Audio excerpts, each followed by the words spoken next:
morning here in the Netherlands. It's 9 a.m. and we're all set up for the next run. However, before that, there is a donation of €5 from Casenchu. In an earlier run, Satanic Nerd, that's me, said he's from Brazil. That's indeed correct. Well, here's a donation from Brazil, amigos. Awesome event. Keep up the good work, everyone. Wow, he sent that at 4 a.m. or even earlier. That's dedication. But let's give it over to Crrool with some Final Fantasy Fables Chocobo Tales. Thank you. We've already put in the name. I had to split it in 2 parts. I thought it was 12 characters. We'll add it to the deck name later as well. We're just going to get ready. Tech, ready? Starting in 3, 2, 1, go. All right, Final Fantasy Fables Chocobo Tales. Let's have some fun.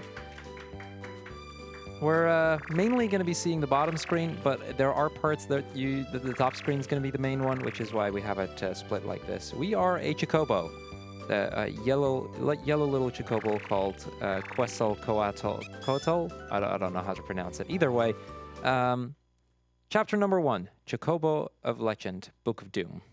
Now, we use the touchscreen quite a lot for movement, but honestly, movement using the arrow keys is oftentimes easier, so we just tend to do that.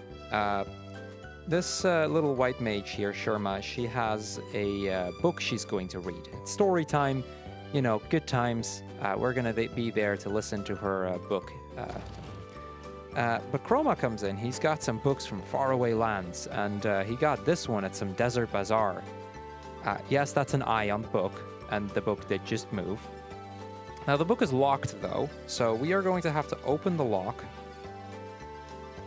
And that's going to be our job to do. This is the first micro game. This game has a lot of little mini games and micro games.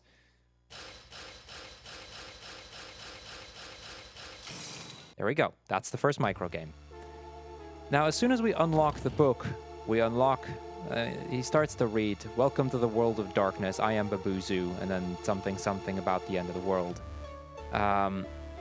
So yeah, this book is seems very dark, and as we're reading, it comes to life. Meet Babuzu. Babuzu is an evil book, and Babuzu, the Dark Master, he's going to swallow all of the Chocobos. We will see that in a moment. He's going to basically take over. So we see all of our little Chocobo friends around the farm disappearing, and his evil spreads across. People are complaining that this is the worst storybook ever. Also, Blue Bay, the one who, carries around the books, disappeared. And it's not just the ones that were close to it. Even the Chocobos that were a little further away are all going to be swallowed whole. Even the ones inside, doesn't matter. Babuzu is going to take them all. Even all the way on the beach where Bruce is fishing. Now, we can actually save all of our Chocobo friends, but we are not going to do that because that is slow. In 100% you do, but in any percent that's not really a thing.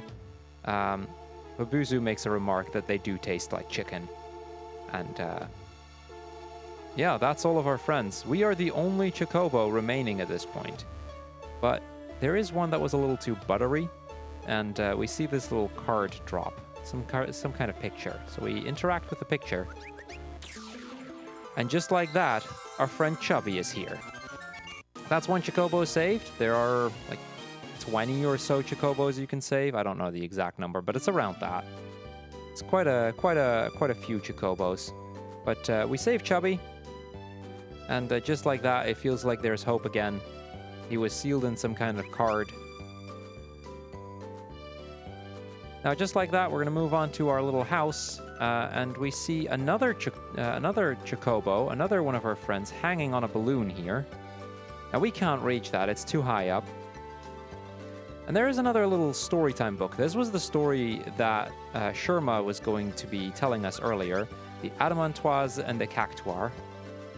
Volume 1, to be precise. And this book has some kind of magic properties. So we're going to get sucked up by this book. And there's a lot of stories here that you can read. We can hear her. This is actually one of the more important mini-games for me to do. We are going to... first, we're going to go into story time. We get the prologue. That's all. That's normal. But we're going to immediately close out of that because that's slightly faster than reading it. There's only one book I actually have to read.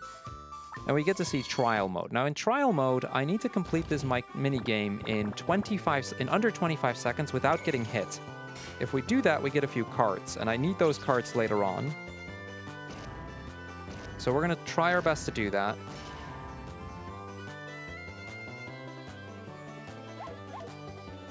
I can go into my shield. If I get hit in the shield form, it doesn't matter. So that's fine. I'll take the outside corner here. Very nice.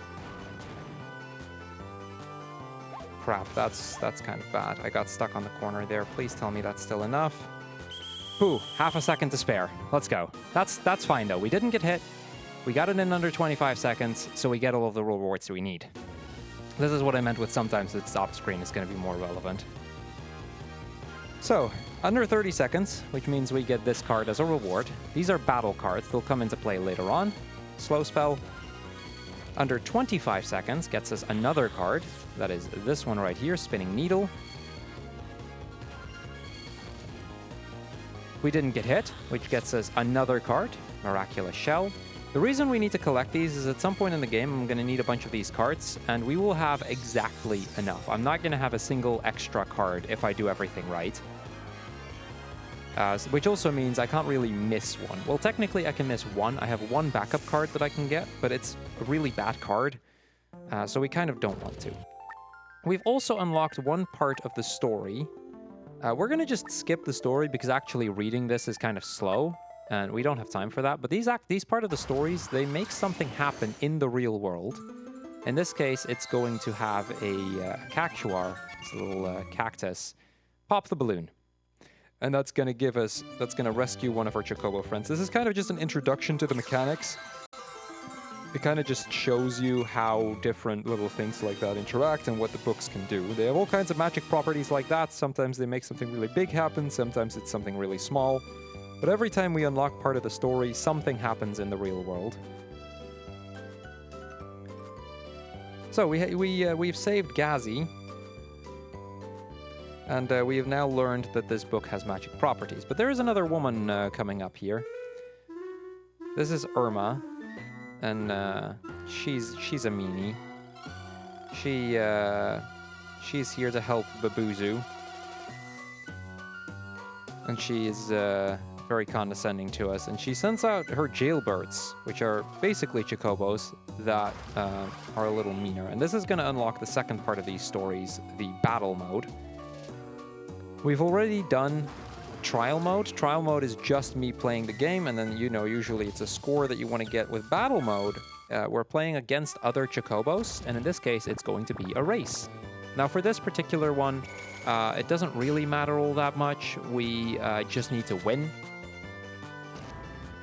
So, no additional requirements. I just need to beat the jailbird, and honestly, it's quite easy to do so. These jailbirds, especially on level 1, the battle mode has 5 levels. Oh, that's a little annoying. That's a bit of a time loss. It's, like I said, it's really not that big a deal. Level 1, you can afford to make quite a few mistakes, and it doesn't really matter. Level 2, it becomes a little harder. Level 3, a little more, and so on and so forth. And by level 5, you really can't afford to make that many mistakes. So this would have been too slow and would have gotten me hit, but it doesn't matter. We lose like 2-3 seconds maybe because of the jailbird, and that's fine.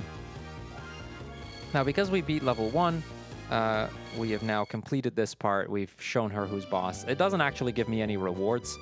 Every book has about 7 rewards you can collect. For 100%, you need to collect all of them. But in any percent, we just need to get specific ones that progress the story. So, we have now learned that we can, in fact, save Chocobos, but almost all of our Chocobo friends are locked. They've disappeared. There's not much we can do. So we are going to have to find picture books, and we're going to have to figure something out. And we're going to do just that, but I'm going to take a small detour here, because if we go down here, there's a little stable, and in the stable, I can find another one of those battle cards. Like I said, we need to collect a bunch of these in order to have enough to beat fights later on. And this one's quite good. This is Airstrike, Bahamut. Very powerful card, deals 5 damage.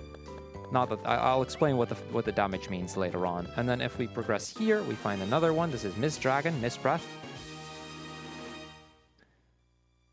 Also, quite a decent card. We'll use that quite a bit later on. We get to the town square here, and we meet another couple of Chocobos. This pink Chocobo, and there is a blue one that we'll meet in a moment as well. These are kind of the mean Chocobos. These are not our friends. These all help Babuzu for whatever reason. So as we go to the volcano here, we meet Peekaboo, which is the yellow Chocobo, and I forgot his name. Blue something. Either way, the blue Chocobo, we don't actually know their names just yet.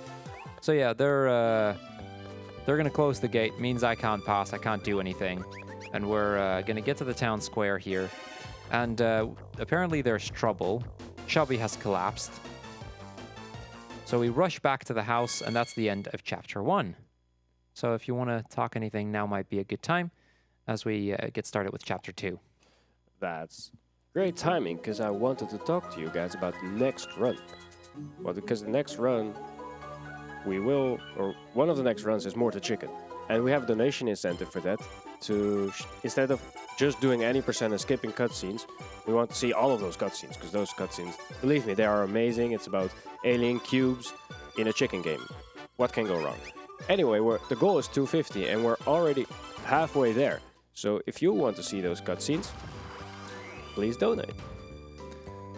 Thank you. All right, we're going to move on to battle mode level 2. It turns out that Chubby has collapsed because he's hungry. That's it. We are now going to have to do another battle mode. There were supposed to be jailbirds guarding this book, but they kind of left their post, so we can go into battle mode 2, where we play against 3 of these jailbirds. This one's a little harder because we start on the edge, and that means we tend to get stuck in corners a little more often. But it's still level 2, so honestly, it's not that hard to beat them. I can take the outer corner here. I'm just going to wait there so that we don't get hit. And there we go. That's actually the fastest one we've done. That was only 22 seconds. Very good. So this now unlocks another part of the story, and just like before, unlocking a part of the story means we get to see something happen in the real world. We unlock level 3, 4, and 5. We can now play all of those. We are not going to do that because that would be very slow, and none of those parts are actually required. We see a part of the story being written. I think this is chapter 2, but it might be chapter 3. Every book is 3 chapters, basically. This time it is Merry Meet. Well, you might already imagine what that will do. We're going to skip the story, just like we did before. And just like that, a giant piece of meat is going to appear in front of Chubby. So yay, now Chubby isn't hungry anymore. The jailbirds come back and they're like, oh no, he used the book again. We're going to be in so much trouble.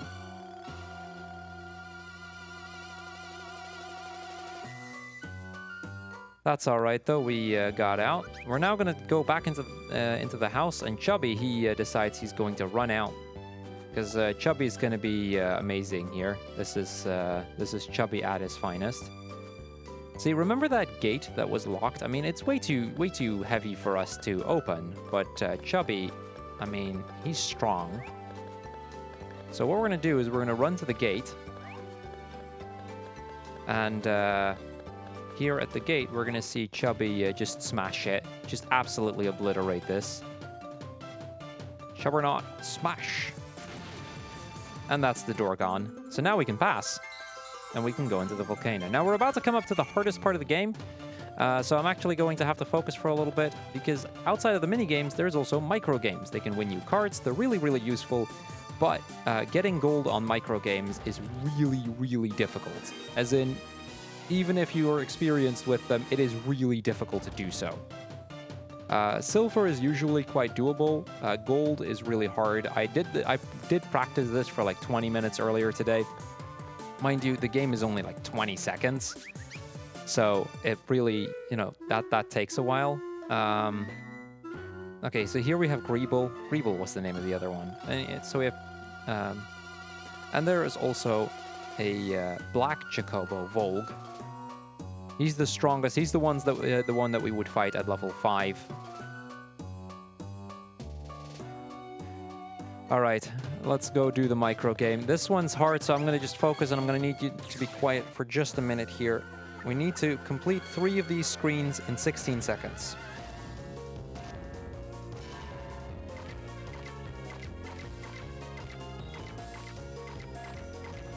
Okay, that's fine. We're going to possibly blow up a few times. That time would have actually been decent, but I just need to be calm. Do this. Let's go.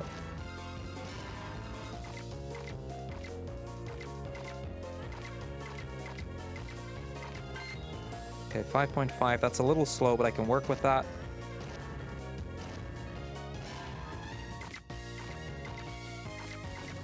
Crap.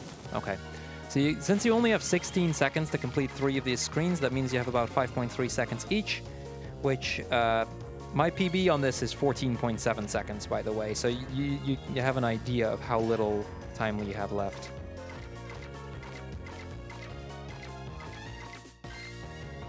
Okay, 4.9, that's really good.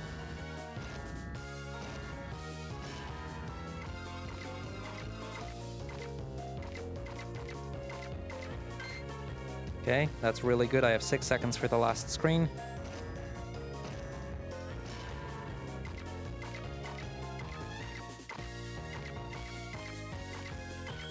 Okay, 14.9. That's really good, too. Okay, we got it. Whew, that's the hardest part of the game done. No joke, that is actually the hardest part of the game. So by getting silver, you get a card. By getting gold, in this case, bomb self-destruct. By getting gold, you get an even better card. In this case, it's bomb self-destruct plus. And those will be really useful for some fights coming up later. So yeah, that was actually decently fast, honestly. I was worried that I was going to be stuck there for like 5 minutes. We were not. I think that was like 3rd try or something, so I'm not unhappy with that. And we're going to do Titan and the Beanstalk. This is another quite fun one. This time we only have battle modes at the start. We do not have a trial mode. We're going to be jumping on leaves. And it's again a race to the top. It's 200 meters we have to go up.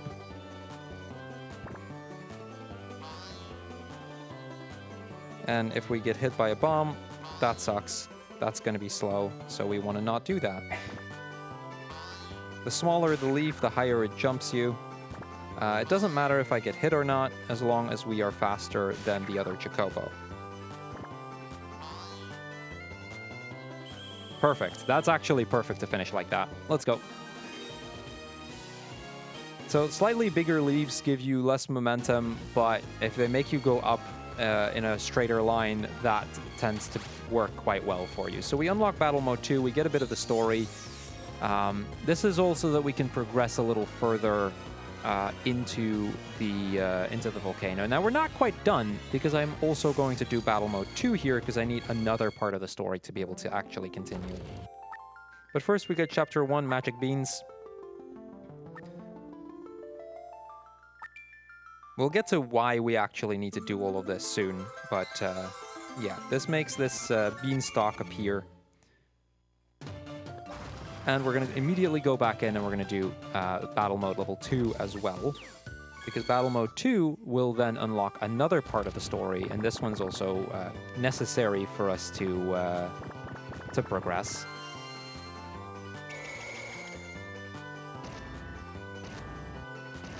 So we're going to jump up here.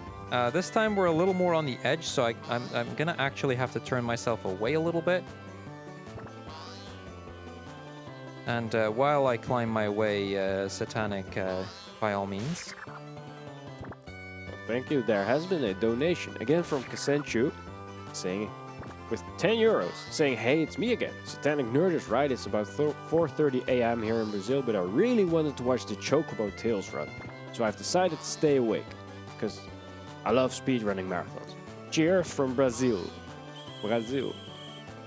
And that donation, just like his previous one, went towards the naming the Magikarp in Pokemon Soul Silver for Brosentia. All right, so we got to the top, 34 seconds. That's honestly not that bad. We get another part of the story. We unlock battle modes 3 and 4. Those we don't actually have to do. We also unlock trial mode. In trial mode, we just got to get as high up as possible. I think you get 3 lives. So if you get hit 3 times by bombs, that's it. You're done. And if you reach a certain height, you get a bunch of cards and then you unlock a Chocobo, something along those lines. But we get bombs away, the second chapter of this story. And just like before, it's going to make something happen in the real world. This time it is going to blow up a little, the entrance to this little cave so that we can actually enter. And this is, now that we have that unlocked, that actually means we can now get to the last new mechanic that this game has, which is the card duels. See, there's every chapter, except for the first and the last chapter, has a mid-boss and a final boss. The mid-boss here is this guy, Behemoth. And Behemoth is going to block our path, and there's not much we can do. So what we're going to do instead is we're going to walk out, because, you know, now we're stuck. There's nothing we can do, right? But then we hear a sound, and it is the masked Dueler X! The wandering pop-up duel master. Sherma thinks it's Monk, but it's not Monk, it is Dueler X.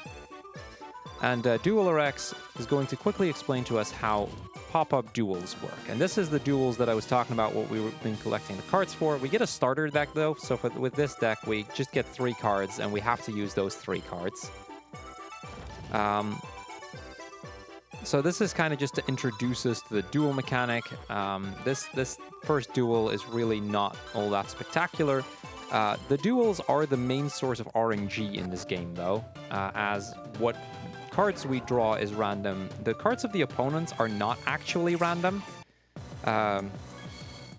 Those are always going to be the same. So for this fight, it's actually really easy. We're going to use Goblin Shout 6 times, and that wins us the fight. As none of the attacks he does has any defenses against my attack.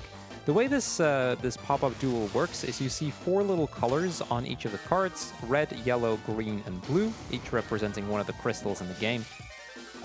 If we attack on a color that the opponent does not have a shield on, we deal the effect of the card goes in. In the case of Goblin Shout, that's deal 2 damage.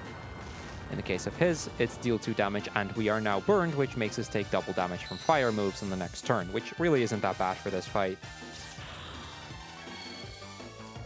Now, on top of that, if besides that, if there is a shield on the square that we attack on, I think we may see an example of that coming up soon, then we get blocked, and the attack does not do anything. That'll be important for some of the fights later on, as we want to not attack on shield squares.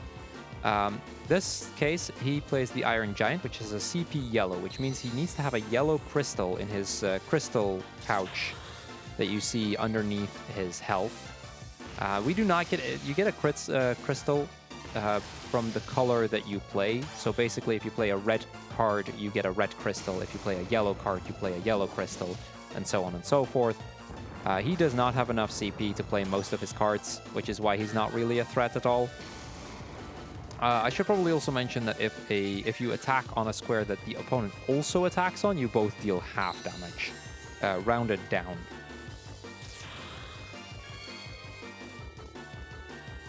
But yeah, like I said, this fight is really unspectacular. We just use Goblin Shout a couple of times. Some of the cards he has do have other effects. Usually the ones that require CP to attack are usually stronger cards. They deal more damage, they're really powerful, or have really, really useful secondary effects. In this case, none of his cards are really all that powerful. The bomb card that he has that he played on the last turn is really good, because I think it deals like 6 damage, but he needs 3 red CP, and he's not going to survive for long enough for that actually to be a problem for us. Just like us, he only has 3 cards in his deck, so he's going to play the same 3 cards. So we just do 2 rounds of all of his cards. Now he does have a CP yellow, so the Iron Giant Fist will actually trigger. Another little mechanic in this is basically, unless there is something otherwise specifying it, the person who plays the first card, or rather who plays the card the fastest, is the one who gets to attack. Now that only comes into play on this last turn. The opponent will always take the same amount of time to play his card.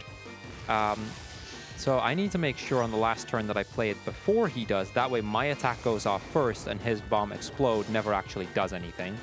Because it would otherwise deal another 6 damage and the animation takes a while. And that's really slow. We don't want that. Now by winning, we also get a card here. So we, you know, the winner is you. Behemoth now kind of snaps out of it. He was under the mind control of Babuzu. And now that he's come to his senses, he's like, oh, why was I attacking you? And now he's going to let us through. And we get a card. This is the Iron Giant Fist, the card that he just played with the 1 yellow CP dealing 4 damage. Quite a decent card if you have some other yellows in the deck. So now we can move on to the top of the volcano. That was the mid-boss. Right at the end, though, we hear the whistle of Dueler X, because we have now proven that we are strong enough to take care of Behemoth, which means we are now ready for the second deck. There's 3 decks we get in total. We get the starter deck in this one, we get the second deck here, the trainer deck, and then we get the professional deck in Chapter 3. That deck we will also call the name of the Chocobo here, so that we have it in there as well. So we now get to the top of the volcano. There is magma everywhere. There is a little Chocobo that we can save there. The problem is that it doesn't actually do anything for us, so even though it would only take like 15 seconds to save him, that's 15 seconds we're never getting back, so we're not going to do that. We're just going to leave him out there. Now, Irma, she comes up here because she is going to slow us down a little bit. She has this black crystal. And the black crystal allows her to do all sorts of little things like this. And now this bridge, there is lava jumping across it. I don't know how this little tiny wooden bridge is not burning down with lava jumping over it, but it isn't. So that's good for us. She also puts a ring of fire around this, around our book, but our little friend here, Chroma, he's a black mage, so he has Blizzaga, which is going to cool it down enough that I can reach the storybook. And this is going to get us to one of my favorite books, The Ugly Chocoling. We're going to start with trial mode, but first we're going to see the prologue. Again, we're going to just back out of that. We don't care. The trial mode, we need to get a score of 8 to get all the bonuses that we need. We need 3 points to complete it, but we need 8 points to get the bonuses that we want. Now, 8 points is usually not that hard to get. And 100%, I think you need like 12 points. I'm mentioning 100% because I do also run that, although that run is disgusting in every sense of the word. Mainly because of the micro games, but it's not a run I would ever recommend to anyone. So yeah, we have 60 seconds to find the Chocobo that's on fire 8 times. So we've now already found him 3 times, which means we have enough to continue the story, but I need the bonus to be able to progress after this book. So we're just going to find him 4 more times, and then we have a little bit of a break, hopefully, if I do this correct. So yeah, and like I said, for the 100% requirement, basically you need to find him on average once every 5 seconds. Which can be very easy. As you get more points, more red Chocobos will show up, which can kind of distract you. But you can kind of use the sides of the scope. They'll light up red as you find it. I'll do one more just for good measure, but we should now have the bonus. Okay, now that we've found him more than enough, what I'm going to do is I'm going to leave my thing in the corner here, and Satanic, go ahead. You got 20 seconds. All right, so what I just saw is we're very close to beating BSG Annual 2020. About 112 euros left to beat that. And with that, we would also be very close to hitting that Mortar Chicken. So if we could get both of them this run, that would be amazing. That would be very hype, yes. All right, now that we have completed it, that was 20 seconds. We now get all of our bonuses. Good thing to note is we also always get our card bonuses first. And you can never get a story when you get the Chocobo or a Chocobo when you get the story. So first, We unlock battle mode levels 1, 2, and 3. For getting 8 points, we get Phoenix Fire Strike. With that out of the way, we're now going to go into battle mode. I believe I need to go battle mode 3. I don't even need to get out of this. This game is really quick, usually. It's functionally the same as trial mode, except now it's the first to get 3 points.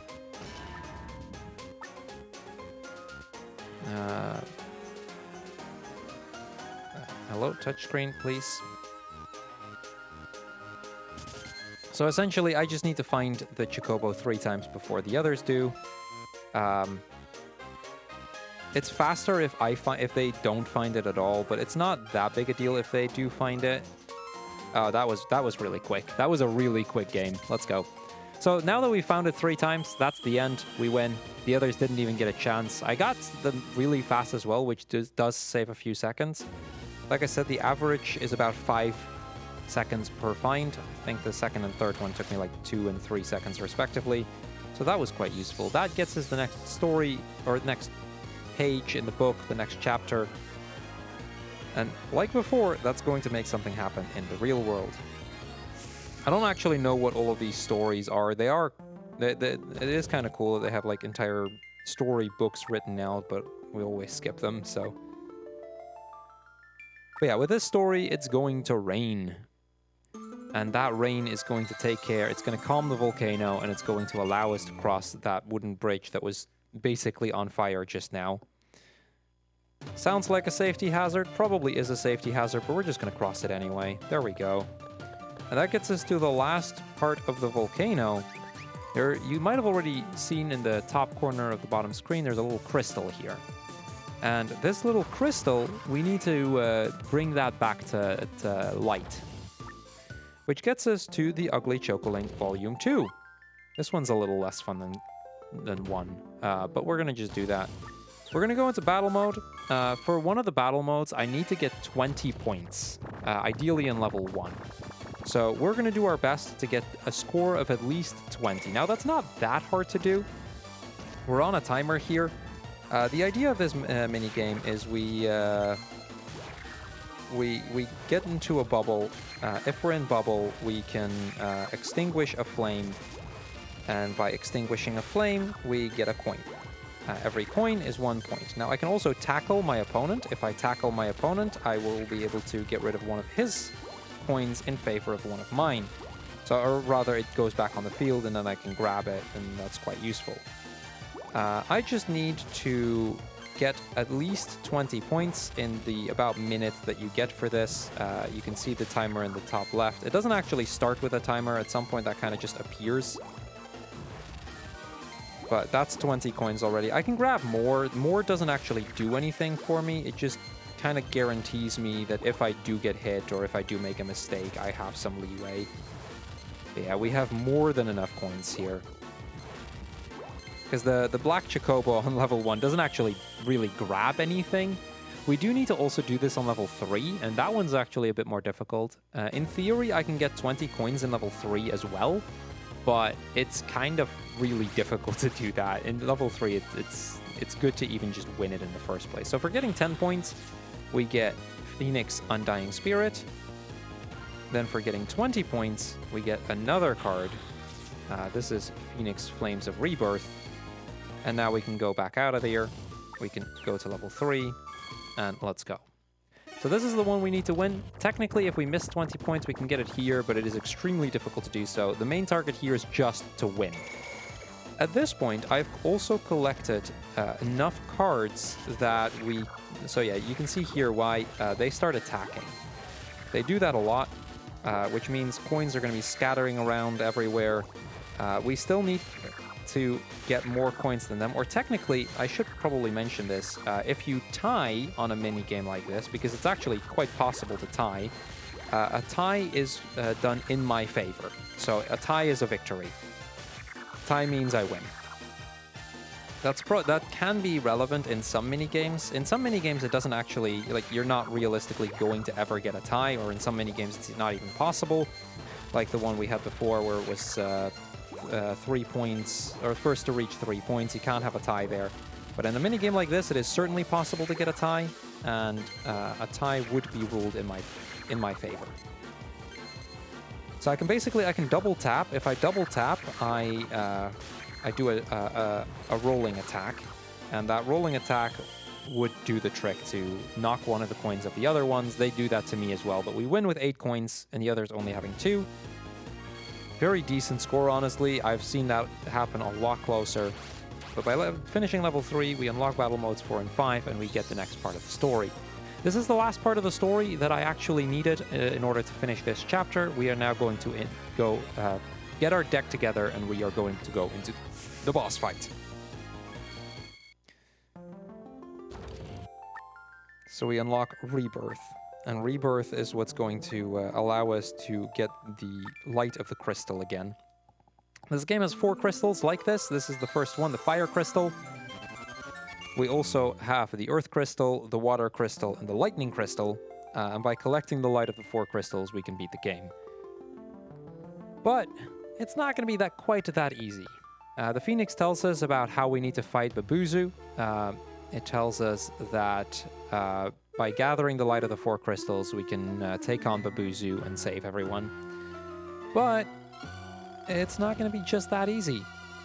Because Babuzu, he takes the light of the crystal and now turns into the Phoenix. So we don't have that many cards yet, so most of our cards are actually quite going to be space fillers. There's a few cards I need to hold on to, but first we're going to get our deck together, and then I'll get into that. We're going to go into our deck builder. We have 14 cards. I need to fill it with 8. We're going to do the 2 cards with Bomb, Self-Destruct, and Self-Destruct Plus. From Phoenix, I'm going to get Fire Strike, and I'm going to get Undying Spirit. We are going to get the Mist Dragon. We are going to get the Goblin cards. Bahamut is good, but he has a lot of green defense, so it's not really worth it for me to do that right now. So this is what we're going to have to deal with, and we are going to go fight Babuzu. So I really want to hold on to the bomb cards until turn 5 and turn 6. That's really all I need to try and do. I'm going to make sure I have that open. Mist Dragon here. Okay, here we go. So, the cards of the opponent are going to be completely set. He's always going to start with Phoenix Fire Strike. That's why we have the defend on red here. I just need to make sure that his health drops to 0 before mine does. The Mist Breath, we deal 2 damage. He's now silenced. Silenced means that he can't actually do any secondary effects from CP in these turns from the Crystal Pouch. But he doesn't really have that in this turn. He's going to go with Cactuar for the next turn, which means we are going to go for Undying Spirit. We have some really useful cards in here. This one heals me for 2 HP for every red CP that I have.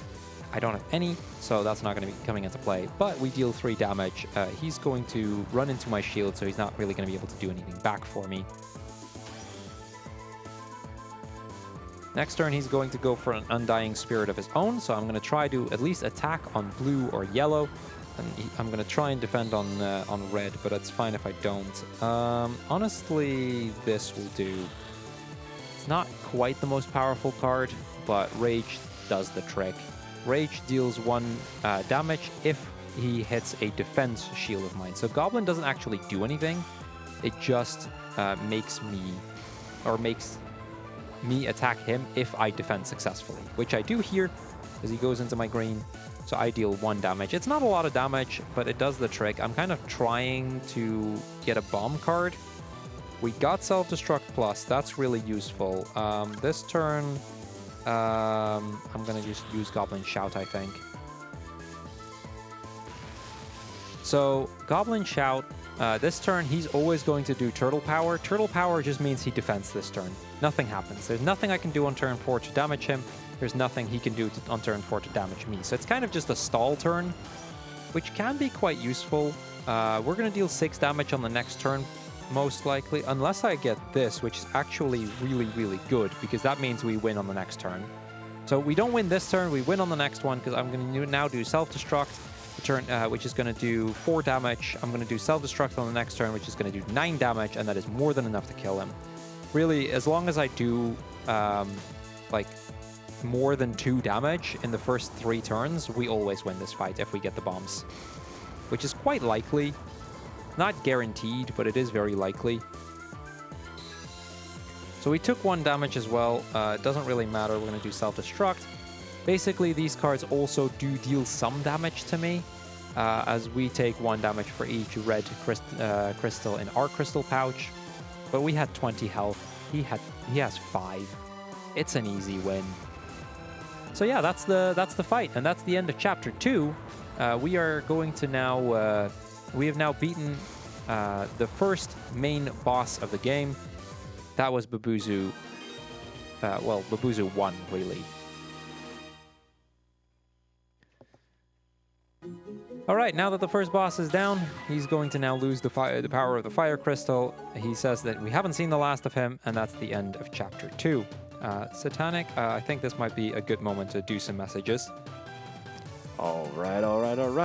Well, what I wanted to remind you guys of is you can use your monthly Prime Game subscription to subscribe for free. If you have Amazon Prime, you can just subscribe and you get ESA emotes, BSG emotes, and you're supporting this event. So that would be very highly appreciated. All right, so now that we have the power of the Phoenix, we get back to our house and we see ourselves, we see that the Phoenix is with us. We feel the power of the Phoenix coursing through us. The Phoenix is going to allow us to progress as we go for chapter number 3, Call of the Wild. This is where we are going to try and get the Earth Crystal. And this is also the chapter where we really have been collecting the cards for, because I am not going to have any spares. We will have exactly enough. So there's a missing Chocobo board there. We don't really care. We're going to just progress here. And progress here some more. I am going to save this Chocobo, Blue Bay, because he will actually save me some time a little bit later. Blue Bay allows us to quick travel from the town square to any picture book that we have been to before, or any micro game we've been to before. And that will allow us to quick travel a few times at various points in the game. So our path into the forest here is blocked by this log, which has been here for a while, but the Phoenix is going to burn down the log and allow us to progress further into the forest. There is another area up north here. It's actually Irma's house, but we are not going to go there. So, I hope you guys like rhythm games, because we're going to do a little bit of a rhythm game here. But first, Chroma comes up walking to us. There's this little bridge. It's quite a gap, so the bridge is a good path. But as soon as he passes, he gets petrified. So that's the end of Chroma. He has now been turned to stone. And if that wasn't enough, Peekaboo here, he's going to destroy the bridge. So Crrool mentions that he made some cockatrice claws, which in the Final Fantasy lore is the cockatrice is an enemy that can petrify you. So he uses that to petrify Chroma. Crrool then destroys the bridge, so we can't actually get to Chroma. But there is a picture book, and you know what that means. This is Unicorn and the Town Musician, Volume 1. Every book has 2 volumes. That's just going to be a common theme here. Again, we're going to skip the prologue. We don't care. And we are going to go into trial mode. So trial mode here is quite easy. We only need to get 5 points, so I just need to do 5 rounds of this, and then I can just lose my lives, and that's it. So this is always going to take the same amount. We can do more, but it doesn't actually give us any benefits to do this more.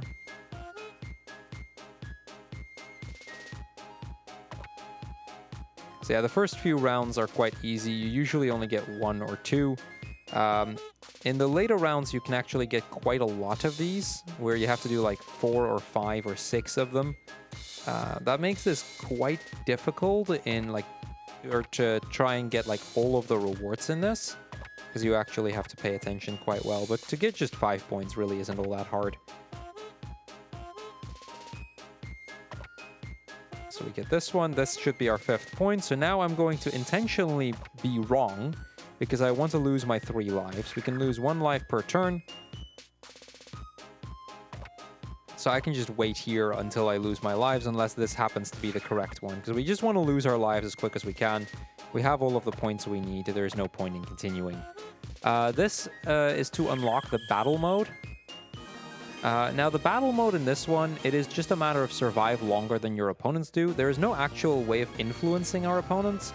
We're going to do battle mode 2, and in battle mode 2, they tend to be quite bad. So honestly, it's not much of a problem.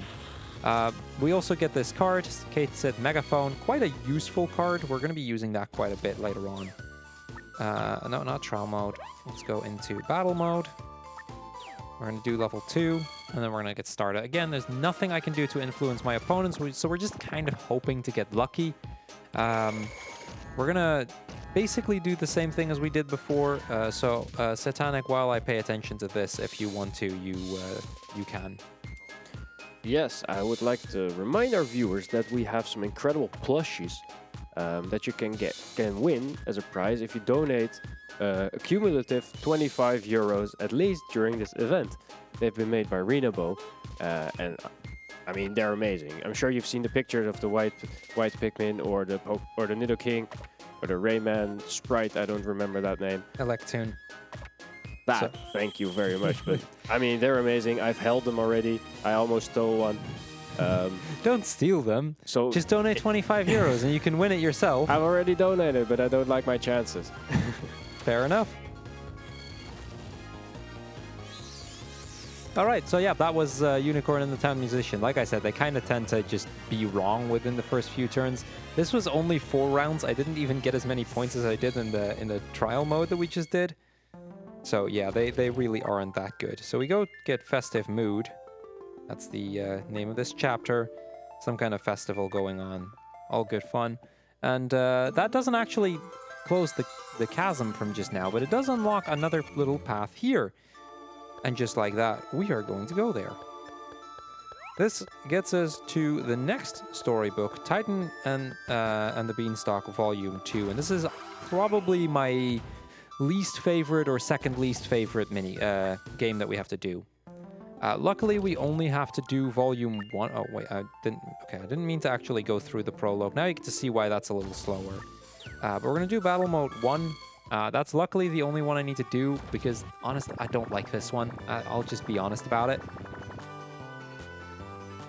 This is also the last one we get before we can get the normal deck. So we're gonna name our how do you name it? We're gonna name our deck the same as our character in a moment. There's no particular reason, but I kind of felt bad about not having that fit in full. So we get a bit of a speed up. It is very possible here for us to lose this one. I don't like to have to admit it, but it is very possible for us to lose this. This one's just about whoever collects the most coins. Getting the speed downs in this isn't that bad because the opponent here isn't very good yet. We got 15 though, which is quite a high amount. I don't think there's no shot of him beating him. I have actually lost even level 1 before, just because they happened to get into like a good line with a lot of coins and I just wasn't able to get in there. Getting ahead of the other Chocobo is a huge, huge game changer most of the time. So yeah, that unlocks levels 2 and 3. It also gets us the chapter that we need. This is all I'm going to do for Titan and the Beanstalk Volume 2. We do not want to hang around here. So, new piece of the epilogue. And we're going to get Titanic Rage. I believe this is also the last part that we get before we go into the mid-boss of Chapter 3. The Titan. Or, no, not Titan, the Golem. Basically, same thing. In any case, the chasm is now closed up, which means we can now finally reach Chroma. And Sherma, being a white mage, she is fully capable of helping Chroma here. She uses Esuna. Esuna is a spell in the Final Fantasy series that gets rid of status ailments, including petrification. And Irma starts to taunt us a little here. Because like, why should we bother, you know, trying to save everyone? The Buzu is going to take over. And she has now arranged the Titan to block us here. The deck that we're going to get in just a moment is going to require us having a deck of 15 cards, the professional card case. We have exactly 15 cards. This is why I said earlier with the bombs, you know, I have a backup. There's one card that's quite close to the route that I can get. But really, we don't want to because that's quite slow. Because we don't have it, we're going to go talk to Mach here. Okay, hold on. I was supposed to talk to the Golem. That's a little unfortunate. I thought I wasn't. So this is the Blue Bay. We're just going to quick travel back. That's a small little time loss. It's not a huge deal, though. I needed to talk to the Golem because he tells us that our cards are weak. And that's what I forgot to do.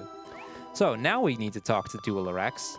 We're going to go to him. He's going to give us the professional card case, which we're going to just dump all of our cards in. So the bombs are quite useless for this particular fight. The self-destruct. We just needed that 15th card, and this is also the fastest one to get, because the other one is a little bit out of the way. So yeah, here, Dueler X, never heard of him. Can't help us. Satanic, can you give me the name again in a moment of our character? Because we get to name our deck, and I do want to make sure that we have the exact same name.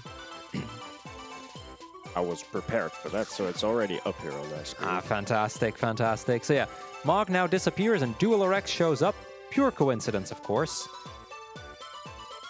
And we now get the professional card case. And the card case allows us to have 15 cards. We can also make multiple decks now, which we couldn't do before. We are not actually going to do that because that's very, very slow. But it's an option. We're going to now talk to Blue Bay again. This is kind of why we unlocked Blue Bay, so that we can just quick travel back into the forest and I don't have to walk all that way again. Like, it doesn't take that long, but it immediately gets me to this book. We're going to make our deck here. Cards... deck. Okay, let's do this. We can name it. Okay, go ahead. All right, KWE. KWE. HZA. HZA. LCO. LCO. ATL. ATL. See, this is what... It still doesn't take the last two characters. Oh well. So, we're going to just dump every card that we have in here. Doesn't matter whether it's a good card, a bad card, we just need to dump it in here. So, just gonna quickly fill that up. The nice thing about this deck is, or this setup, is I don't really need to think about it because it's every card. So I can just dump in whatever I have. Okay, confirm, yes. Fire Strike we want to save for turn 4. Megaphone would be perfect on turn... Or sorry, Fire Strike for turn 7, Megaphone for turn 4.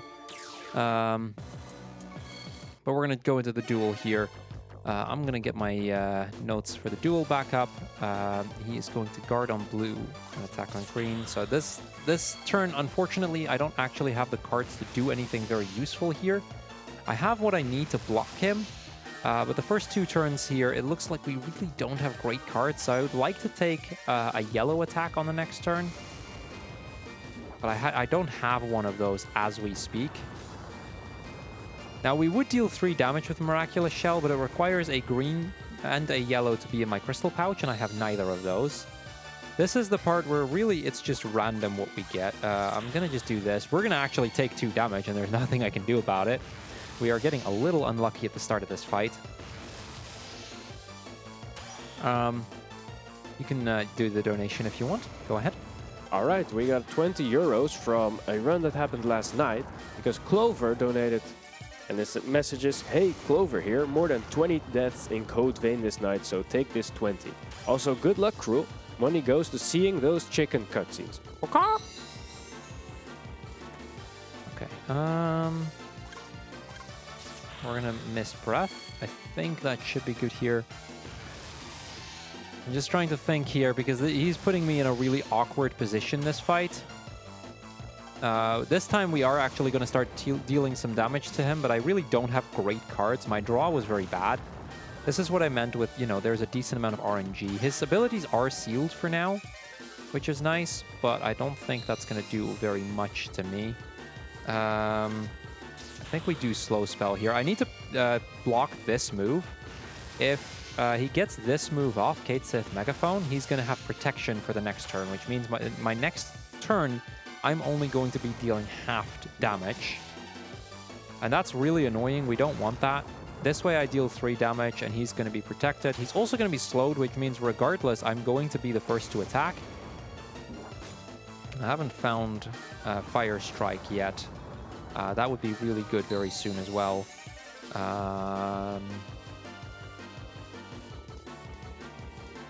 Okay, yeah, that works. So this is kind of just a card dump. Self-destruct doesn't really do anything because he's not going to have any red cards in his, or not going to have any red crystals in his crystal pouch. So we can use this to defend. I can use the next turn to send out Bahamut and we'll actually deal a decent amount of damage. Unfortunately, this fight is kind of dragging on a little bit, but we will make it work. I should be able to do Bahamut on the next turn. Hopefully we'll draw a Fire Strike somewhere. Or we'll draw a Fire Strike really the next turn, honestly. That's when I'm going to need it.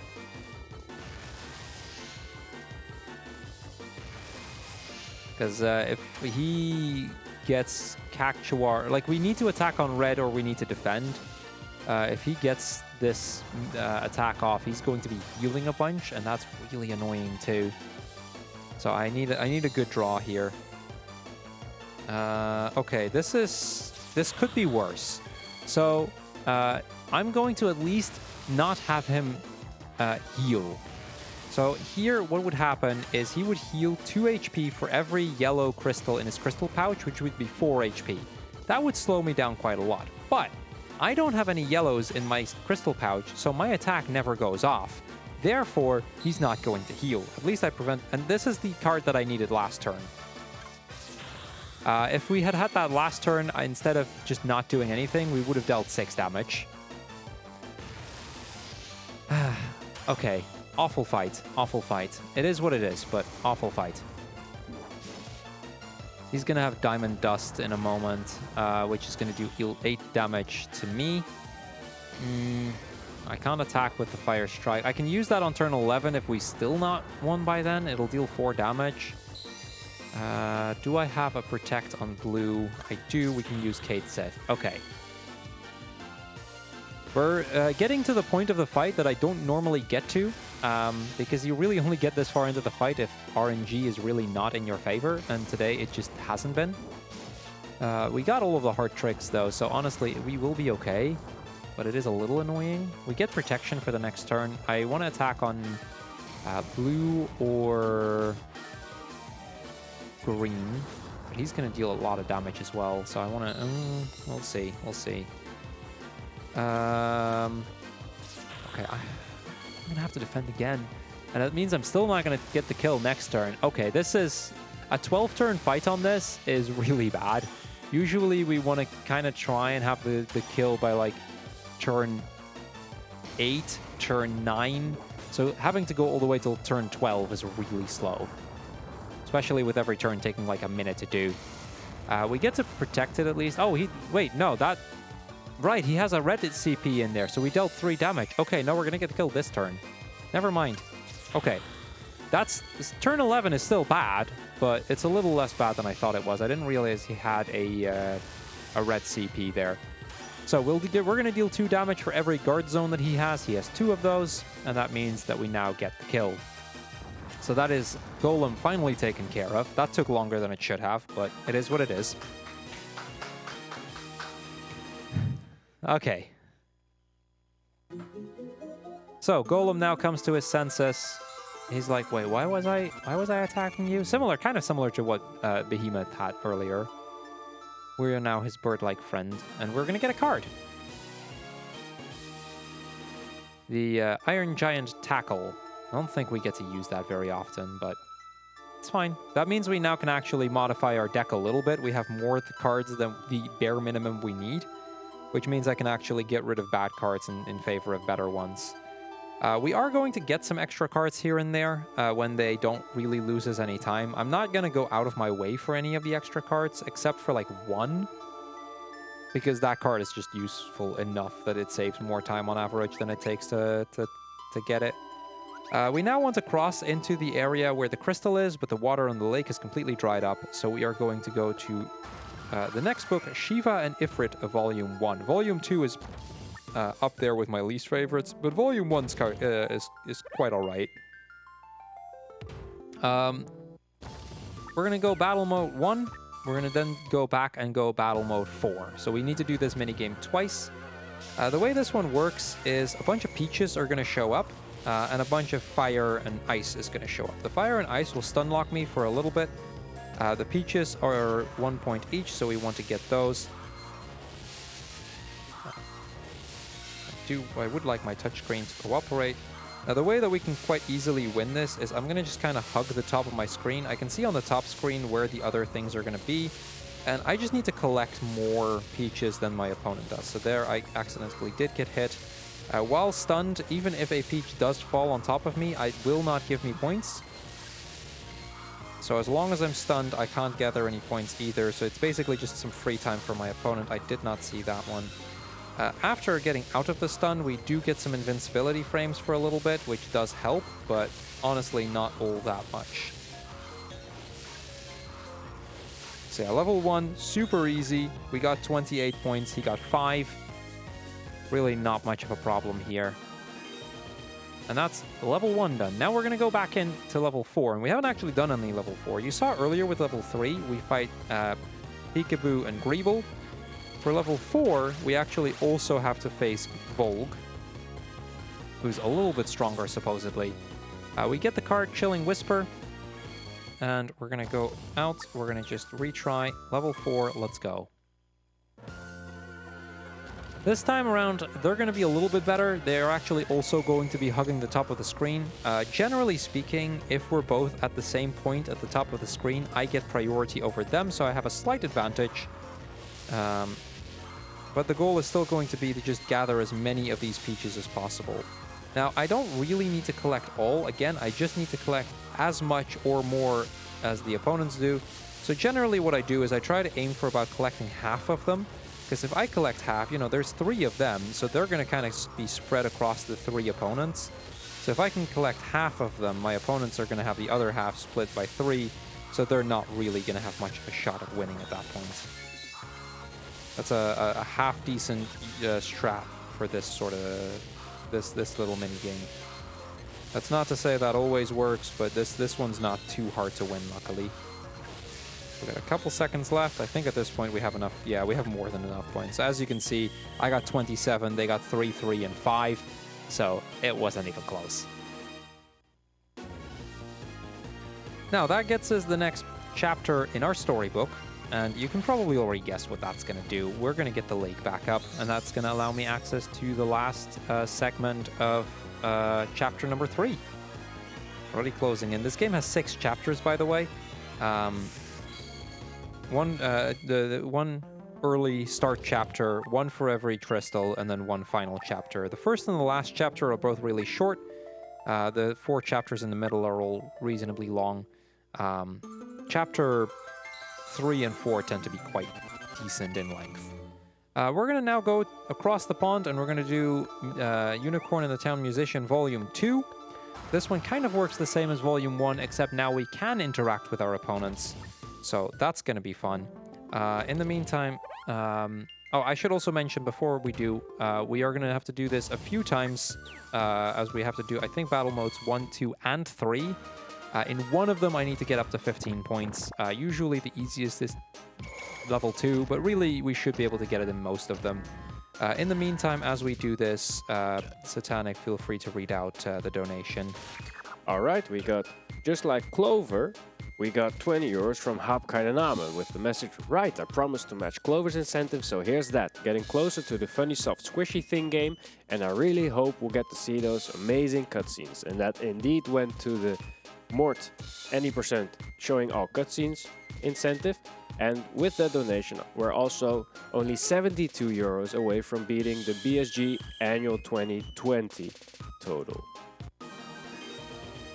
So that was a really easy little fight because he basically just didn't do anything at all. It's probably worth mentioning, this time around I get 1 point for every instrument that's correct. So it's really easy to gather up instruments. Like I said, I want to get 15 points at something. We get Healing Kick here. Level 2, it's usually quite easy to get, and we need to do that anyway because we need to go all the way to level 3. So here we go again. This time there is 3 of these jailbirds. Again, I want to just try and survive longer than they do. We can knock them away if necessary, but it's a little hard to do that.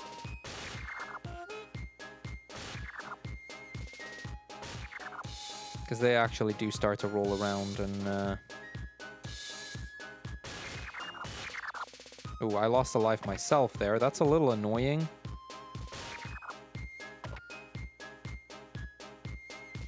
Okay. We're gonna go to this one.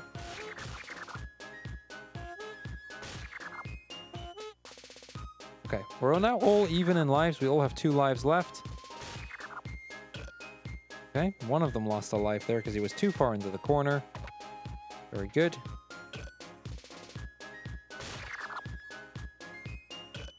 Okay, that's 1 Chocobo done.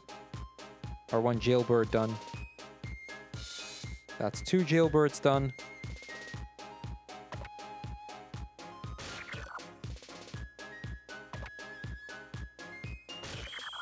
There we go. Perfect. All right, that was level 2. Now we have 1 more to go because we still have to do this against Crrool and Peekaboo. We got a score of 18. That's higher than 15, so that works for me. That means we get the bonus here that I want. For getting 10 points, we get the Unicorn Gale Strike. And then lastly, for getting 15 points, we are going to get our 3rd bonus here, Skate Sit Cat Rain. And then for completing level 2, we unlock level 3, and we get our first chapter. We're not quite done here. Like I said, we do need to get level 3 as well. Level 3 is...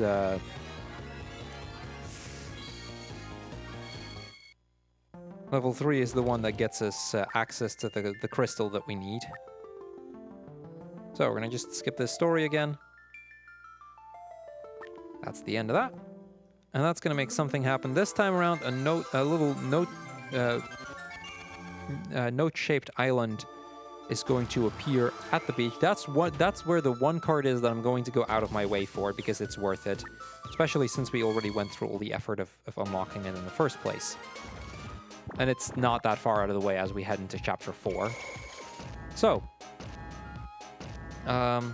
this time around, we're going to do this again, but now we're going to have to play against Crrool and Peekaboo. We just need to survive longer than they do. Peekaboo's already lost his first life. That's good.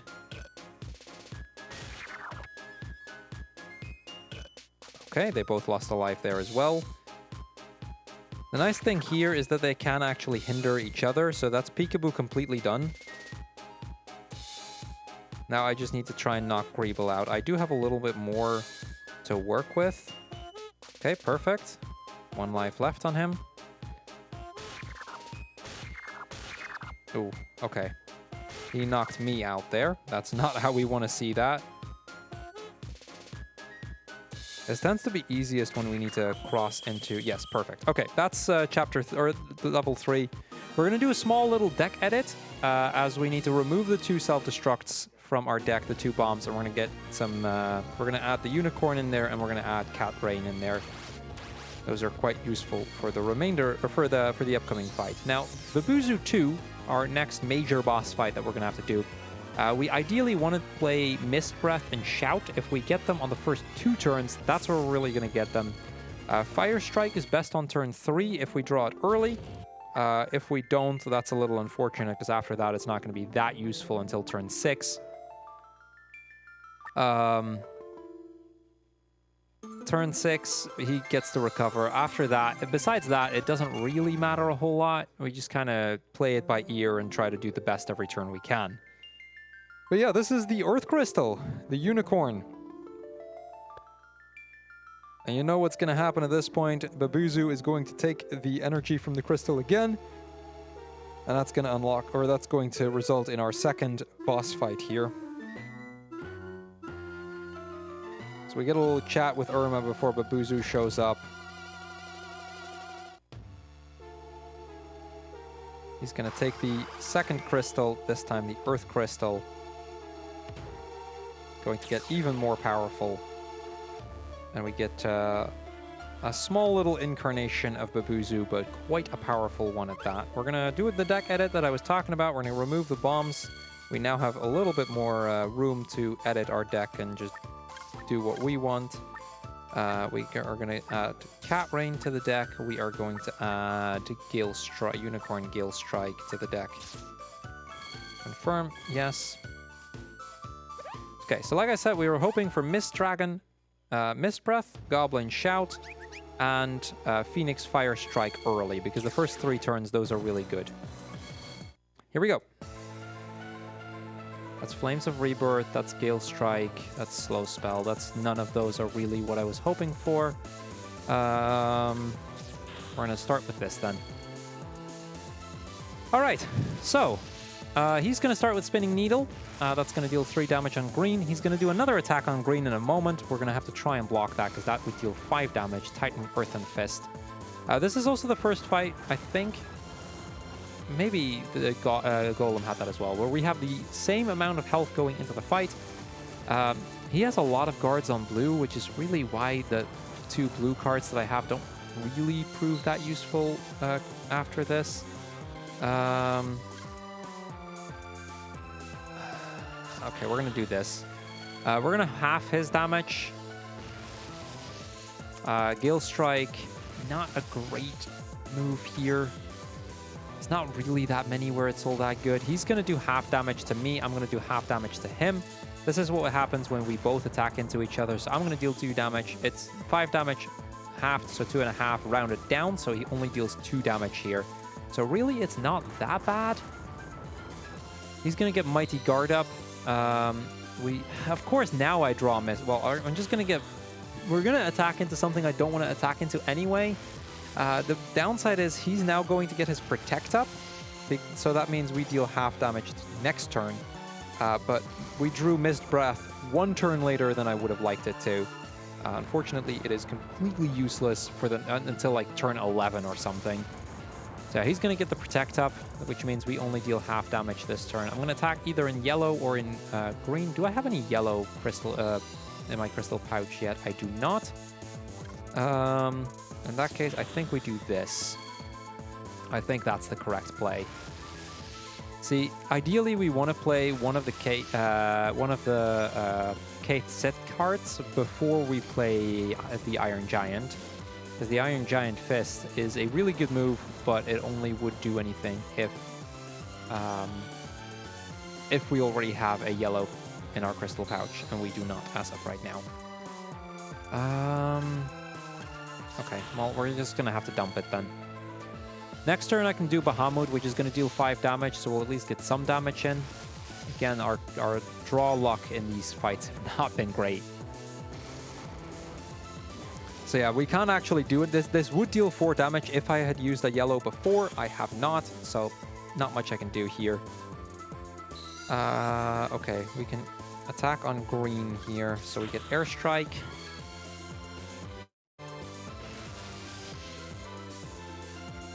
So this is actually going to deal quite a lot of damage. The advantage here is he would restore health if we actually hit on one of the shields, which means at least he's not going to get any health back here. Because otherwise he would have healed a little bit, and we definitely don't want that. I can attack there. That's fine. So Undying Spirit, that's going to do 3 damage. We're also going to heal 2 damage. Or 2 health, so that's really nice as well. We're going to be back to full after this turn, and he's going to be down to just 6 HP. So we are making some progress in this fight. There's our health back as our secondary effect. A Thundercloud is a move that we are going to get later on as well. Okay, I'm going to have to attack. Okay, we're going to do this. This is not a great attack here. but it's the only attack of us that will do damage. And see, he's going to deal 3 damage for each guard zone on my card, which I have 1 halved, so rounded down, so only 1 damage. Otherwise, he would have done 3 damage. And this way, I at least also deal 1 damage, and I get some use out of Goblin Shout, because we weren't really going to get anything otherwise. Okay, attack on red or yellow. Do I have that? I do not. Yeah, I do. This is only going to deal 2 damage. This would have been a little stronger next turn, but I don't really have great cards to work with. What would be ideal here? I need to do another 4 damage. I know I can do that, not the next turn, but the turn... Oh, actually, right, 2 damage. So we only need to deal 3 damage. I know I can do that on turn 11 in 2 turns. I don't know that I can do that next turn. It really depends on what I draw. That is not the card I wanted. Okay, yeah, that's just not the card I wanted. We win on the next turn. And then another final end of the chapter is coming up, so you will have some time for messages in just a moment. So yeah, Geyser, this is just going to be a stall turn. Geyser Plus doesn't really do anything. This would have killed in the previous turn if we had drawn that 1 turn earlier. But that's the end of the fight. That's Spinning Needle. Spinning Needle is going to do exactly 3 damage. He has exactly 3 health left, so that'll be the end of that. And that ends Chapter 3. That's the boss.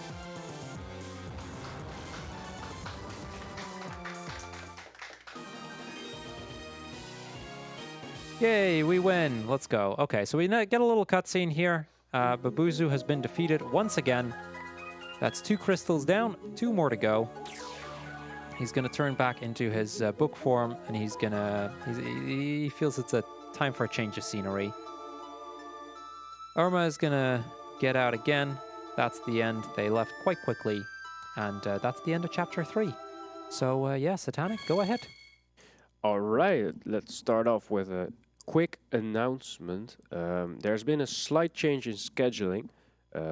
If you were waiting for Samurai Jack Battle Through Time, I will have to disappoint you for today, but in almost exactly 24 hours that run has been moved to that slot, replacing Hotel Mario. Sadly, we won't be seeing that unless a lot of people go underestimate. Maybe. That's the first announcement. The second thing I wanted to say is that we are raising money for Mind. They're an amazing charity organization who work on making mental health issues, on discussing it and making it less taboo. If you want to know more about them, on Friday they will have an amazing panel with people from our event where you can actually see what they're doing instead of us telling you what they're doing. And if you want to find out even more about them, check out the link below in chat. All right, so we just got a contraption from Sid that just exploded in our face. Sid's kind of the inventor character in a lot of the Final Fantasies. Very, very cool little character, but yeah, his contraptions tend to not work so well.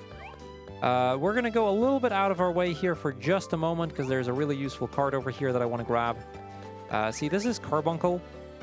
Carbuncle can be found across various places in the game, and the Spirit of Glee, and Carbuncle gets me a bunch of these battle cards, and this is a really useful one. Carbuncle Quick Stomp. I think it deals like 4 damage or something, so it's quite a lot of damage you can deal with it. And it happens to be at a place where we can use it quite well for a lot of the upcoming fights.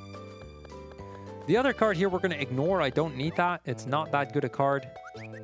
Now, we get to the platform here, and this is, we need to go underwater. Now, I can't breathe underwater, so what's going to happen is our good friend Unicorn that we just helped, Spirit of the Earth Crystal, is going to allow us to get to this area. This is Chapter 4, and you might have already guessed which crystal we're going to go for here. Again, that Chocobo does not help us, so we're going to just leave him there. Hold on. I need to go a little further here. So, before we move on, we have our next little storybook, Shiva and Ifrit Volume 2.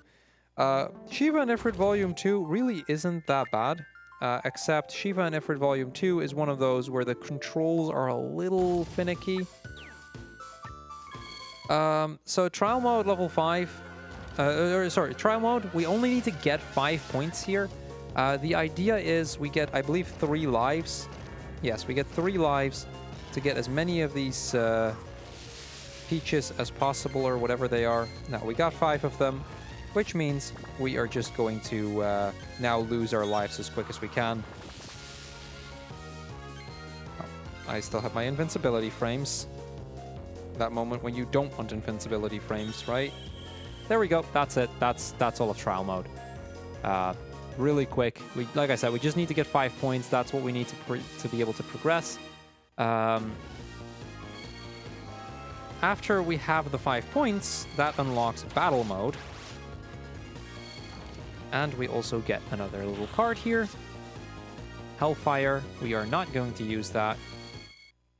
We immediately go into battle mode level 3. And this is actually one that I tend to lose quite often, mainly because the controls kind of just suck.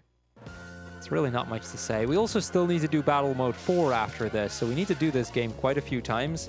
And sometimes you throw yourself upwards to grab those little peaches or whatever they are, and it just doesn't accept that you threw yourself up.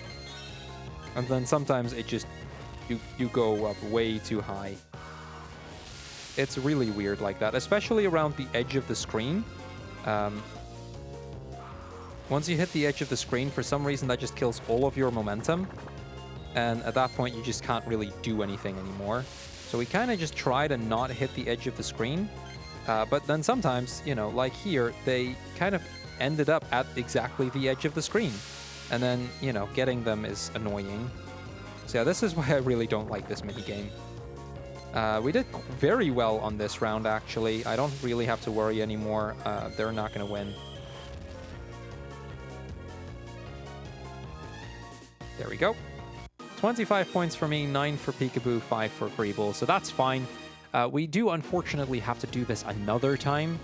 I believe this one is going to unlock... I mean, it's going to give us this card, which is a Chocobo with Indy. It's one of the very few Chocobos we have to save, because we need to do level 3 in order to unlock level 4. And the level 3 reward happens to be this Chocobo. So we save Indy. Yay, that's all good and all good fun. And now we're immediately going to have to go back in and we're going to do level 4, because this is the one that actually progresses the story. There we go. So again, I'm just kind of hoping not to get screwed over by the controls. If you don't get screwed by the controls, this game is quite easy. It just happens to happen way too often that you get stuck near an edge somewhere, and then the game is like, nope, you didn't get it. And then it's still kind of dependent, you know, where they end up, if you can pick them up or not. Or sometimes it just doesn't jump, it doesn't throw you as high as you throw yourself, like there. So I end up getting like 1 when I really should have gotten like 2 or 3.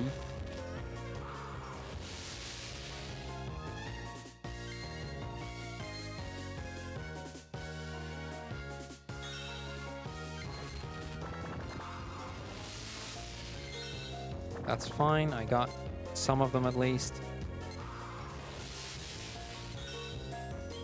Okay, we win. We got 2 more points than Volk did. Like I said, a tie would have been fine. A tie counts as a win, so we had just about enough. But you can see why. You can see what I mean. Hopefully, with the controls being really weird sometimes, it's really annoying. But yeah, we get the next piece of the story of Shiva and Ifrit. We're now kind of done with all of the worst books. Most of the ones that are left are actually quite fun. Honestly, most of the mini-games in this game are quite fun, but there are a few where it's just annoying for some reason. This is one of those. Alright. This is going to make this ice bridge appear. This ice bridge is going to then give us access to the rest of the water area, but problem happens. Because, you know, of course, our mage friends, they show up. The sea froze over. We did quite well. We want to progress to the crystal of water. But Peekaboo here, you know, just like he smashed the bridge earlier, is now going to smash this bridge. Now, lucky for us, this bridge is quite a bit stronger, so it doesn't break quite as easy. And just like that, Sid shows up in his airship. It couldn't be a Final Fantasy without Sid, and it couldn't be a Final Fantasy without an airship, right? So we now just fly away. Flying away doesn't actually really do anything. I mean, it's nice that this way Peekaboo doesn't have an incentive to break the bridge anymore, because Peekaboo does actually just stop breaking the bridge at that point. He's just going to leave it there, being like, they're not going to come back, right? Now I don't have to go through this effort. Also, as we are up in the air, the airship breaks, because of course it does. No reason, the engine just fails, and we crash. Just Sid being Sid, you know how it is. I believe it's actually the engine failing as a result of there just not being any fuel anymore. Like, this is what happens. He forgot to fuel up. Not even kidding. I'm fairly sure that that's what happens here. So, yeah, now we go back to where we were.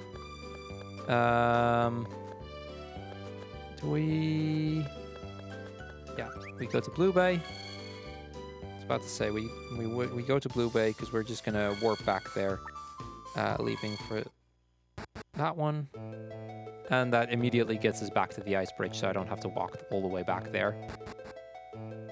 So, now that that's all done, there is another picture book down here. The Boy Who Cried Leviathan. Totally not a ripoff of The Boy Who Cried Wolf. Okay, so The Boy Who Cried Leviathan, we're going to go into trial mode. Fun thing about trial mode, in order to progress the story, we only need to travel 21 meters. You'll see how long that takes approximately. We need to travel more than 20, basically, and then we can crash. It is almost so much that if you didn't know at all what you were doing, you would probably still get this.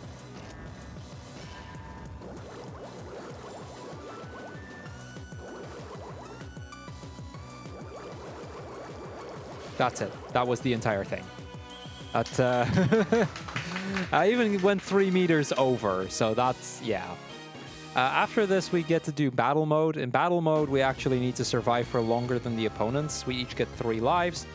Yeah, you guys know the drill by this point. But yeah, for traveling 10 meters, we unlock battle mode, which 10 meters is literally, you barely need to touch the controls to reach 10 meters. The 20 meters is for the story bit. This story bit is actually relevant as it'll allow me to progress later on in the story. See, what I mentioned earlier with the ship being out of fuel, that's kind of a problem, and now Sid's going to make that our problem, that he forgot to fuel up, because we now need to start looking for fuel. And for some reason, fuel for the airship are these little seashells that we can find. So I can now go up here, because that bridge just appeared. We can grab this little seashell. This is one of a couple core shells that we need to grab. Because for some reason, that's going to be the fuel of the airship. Anyway, back into the book, and we are now going to have to go to Battle Mode 3. We just need to win. That's all. There's really not much more to this part. You guys have seen how it works. Like I said, we each have 3 lives. Longest one to survive wins. Satanic, feel free to talk over it while we complete the minigame. All right. So we still have some of those incentives open. The more the chicken, any percent cutscenes you can still donate for. And I mean, to get to that point, we can hit the 3,333 mark. Maybe this run, who knows? Let's get this going. We only need 73 more euros to get there. So if we could do that during this run. I mean, 4 3s on screen. We definitely want that. That gets us a third way to our goal, right? Oh, yeah. Very, very exciting. I see that. Oh, there goes the first live. So I probably have some more time. Yeah. So we are the Benelux Speedrunner Gathering. You're currently watching our annual event. It's live right now on the channel. Definitely not a repeat. And we also organize bi-monthly gatherings in the Netherlands. But currently we're in Hotel Asteria in Venray, the Netherlands, hosting our week-long annual event. So Peekaboo has knocked himself out at this point. Crrool is still going. He is surviving for a little longer than I would like him to. That's his second life. We have still not lost any lives. Some of these places, it's actually really hard to not lose a life because the corners are a little tight. But there we go. That's the third life done, and that's The Boy Who Cried Leviathan Volume 1 complete. Now that we're going to get into a little teleporter maze, because what would be an RPG of any sort without a teleporter maze? We're going to have to cross that, and at the end of that, we are going to get to the mid-boss of this chapter, the mid-boss of Chapter 4. First, we're going to get another bit of story here. This is what unlocks the path. And then we're going to go fight the Sahagin, which is the mid-boss of Chapter 3. Or, sorry, Chapter 4. Okay, skip this. Skip this. We don't really need to see any of it. Something about this tornado disappearing. That's essentially all that happens. This tornado disappears, and that unlocks the path. So, going in a little deeper, we're going to take the left warp, then we're going to take the left warp, and then we're going to take the warp we came out of, and then from there we can make our way to the mid-boss. We also see Volk and Irma. They're going to block the path here for us so that we can't actually get to the crystal.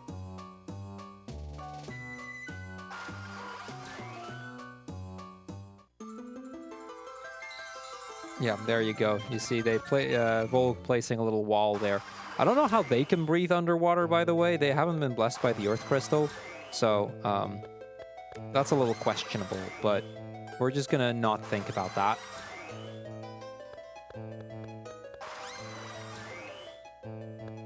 And there we go. We just followed the path, and this is where we're gonna have to do a little deck edit.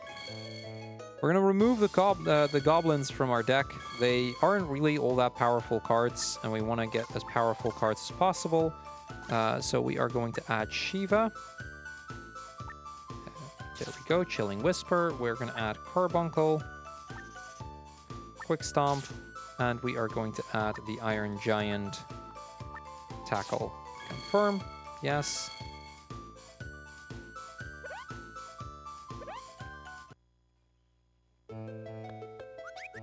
And there we go. Let's go in there. So Unicorn Gill Strike is most effective on turns 1 and 5. Phoenix Fire Strike on turns 3 and 6. We really should be able to win the duel before turn 7, but we'll see what happens. Okay, here we go. This is actually a great start. We got Quick Stomp here. Quick Stomp, blocking his attack and immediately dealing 4 damage. So, quite useful.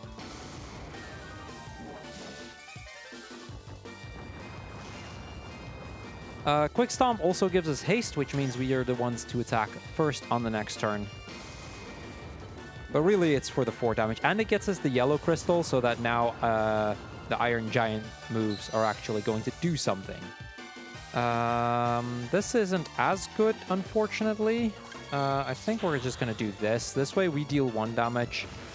They will deal 1 damage. This is not a great move. We do get 3 fire crystals in our crystal pouch, but fire crystals don't really do all that much to us. So really, I would have preferred saving Flames of Rebirth for the next turn, but we don't, you know, we have other options next turn, and we didn't really have great options this turn. So yeah, 1 damage each, it's fine. Not a huge deal. Undying Spirit, quite useful here, so we are going to do that. Basically, he now just throws a bunch of defense cards at us. So I just kind of need to not get, make sure that I don't get hit here in any way. So that's a 3 damage on him. We also get healed for 8. We only had 1 damage, but we got healed for 8. I need to attack on blue or... Okay, that's actually perfect. Let's go. Blue or yellow, which we did.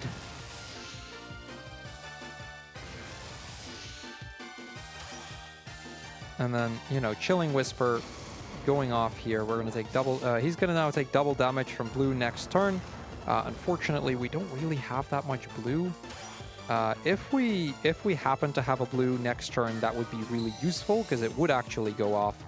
But yeah, it's not very likely that we do. Instead, we're going to go for Cat Rain. He's going to attack on yellow, so we're going to block that, deal 3 more damage.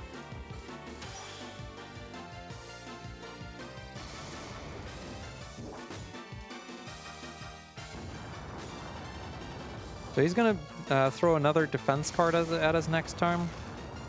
He's going to have defense on yellow and green. Okay, in that case, we're just going to not do a whole lot. The unfortunate part is next turn, if he attacks on the next turn, it goes off, he gets a heal. So that's not great for us. I can attack, but he's going to heal quite a bit. Actually, Mist Breath is amazing here, because that's going to block that attack, no problem. He gets Lamia Kiss, which this does deal 2 damage. We should beat him next turn. I need to deal 4 more damage next turn, and I think I have the right card to do that. I'm not 100% sure, so we're going to just have to check, but I think I can send an Iron Giant Fist, and that deals exactly 4 damage and wins us the fight. Iron Giant. Yes, we do. Perfect. Okay, that's a win. That's the mid-boss of this chapter done.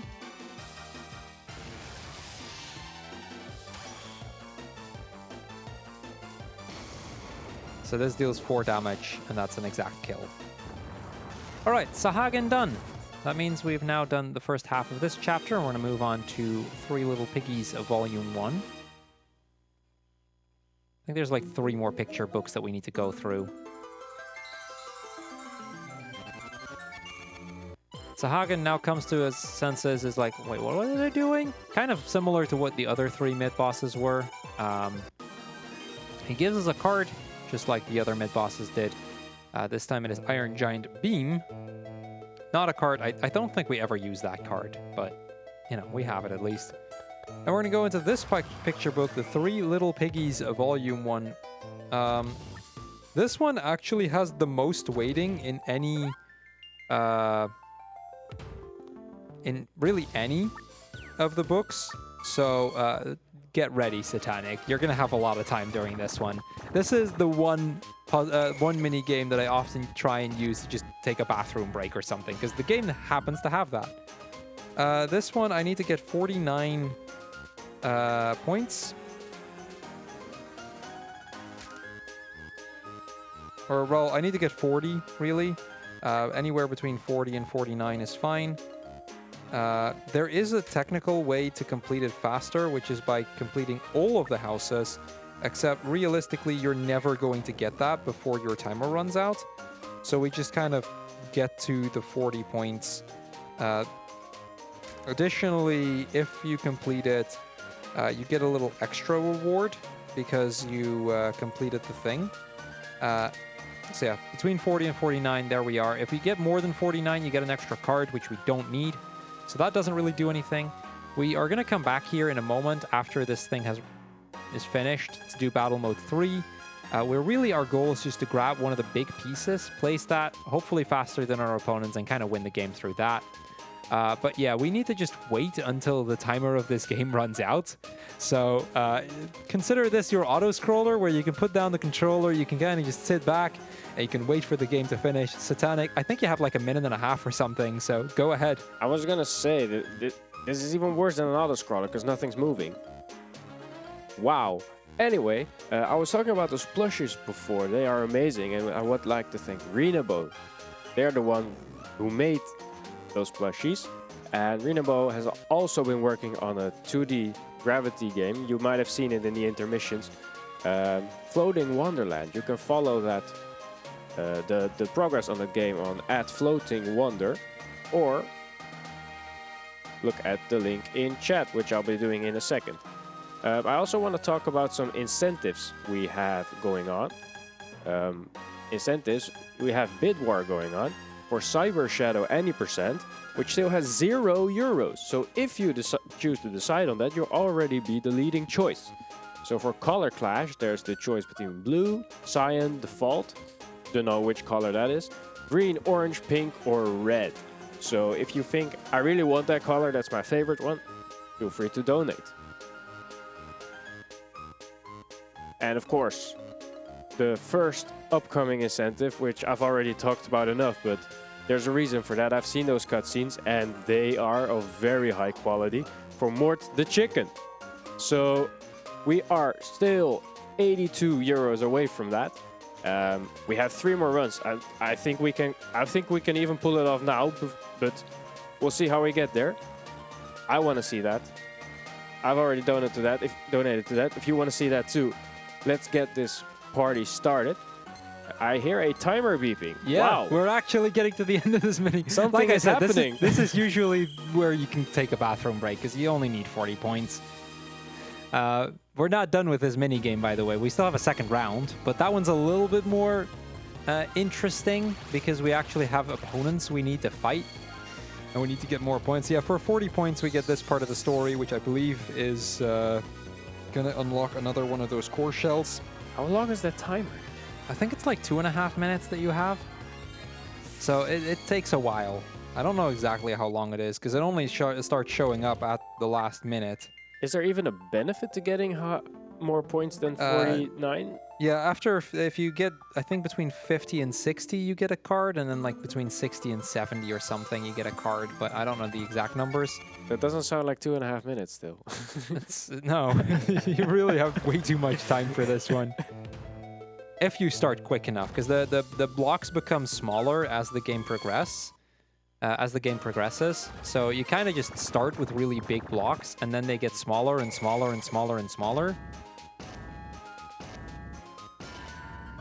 So yeah, I'm going to just grab this. We're going to place that in the most inconvenient place there to try and block my opponents from getting anything. Same here. I think that does fit here. Boom. Let's go. So yeah, here we kind of just try and get a lot of points quick. No, that one won't fit anymore. I've already blocked myself from doing that. That's fine, though.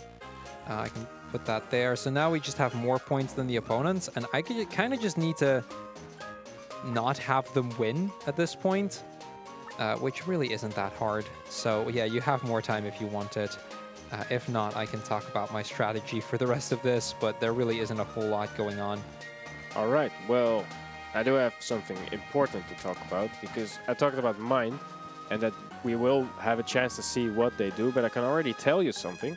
Well, why it's important that we are supporting this charity, because worldwide suicide ranks are the 3rd leading cause of death in youth between 15 and 19.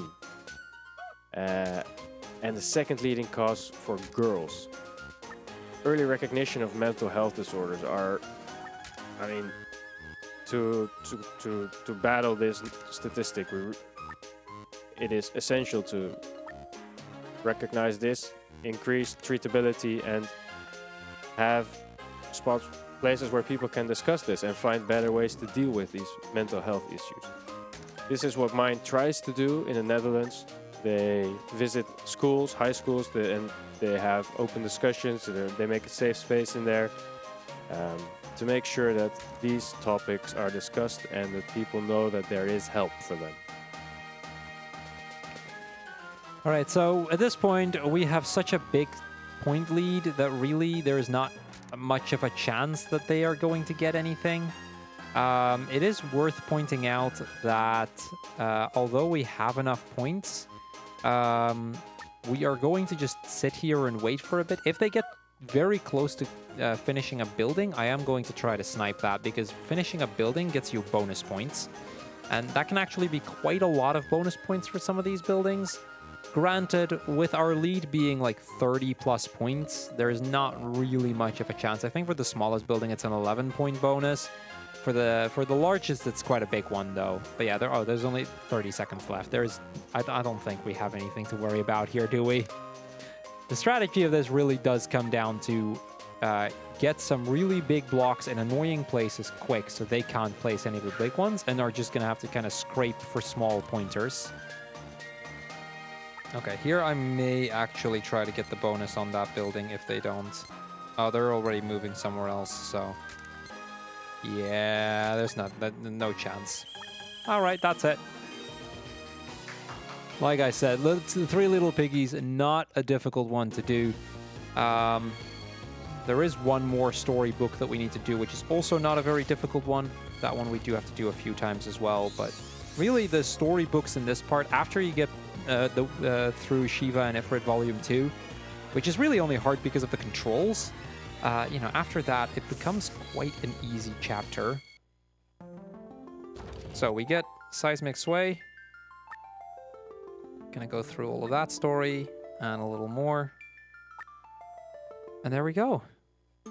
That makes that wall disappear, so we can go back into the teleporter maze. We're going to take the top warp. We are then going to follow the path down. And here we are. Volg now challenges us. Unfortunately for Volg, as he's as he challenges us, Crrool calls. Something's going on, so Volg has to now get out of here again. They're also going to forget to close the doors, which honestly isn't that bad for us. They just kind of forget about that. Okay, so this is the one chapter where I actually have to go through the prologue. The other ones I could have gone back. Some of them I did, some of them I didn't. Really, it's not a huge difference anyway. And we're going to do some battle mode. We're going to start with battle mode 1. We also have to do battle modes 3 and 4. So we actually have to do this quite a few times. This is another one of those mini games where really, I mean, it's on a set timer. And really, there is no reason that I should lose this. We can dash into opponents to make them lose their fish. But yeah, we just have to feed Leviathan. I'm going to do that a few times so that we have the best opportunity here. And we'll see what happens from there.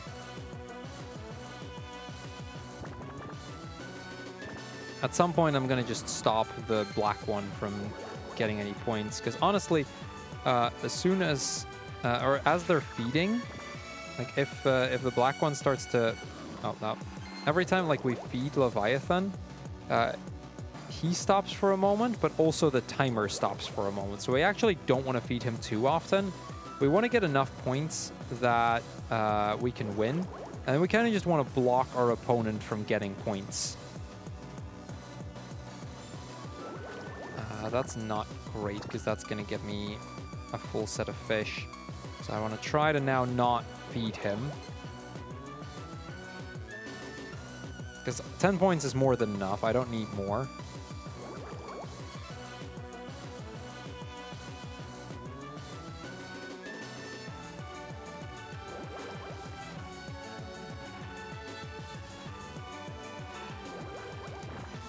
Yeah, ideally with this, the fastest way to win is win with as few points as possible.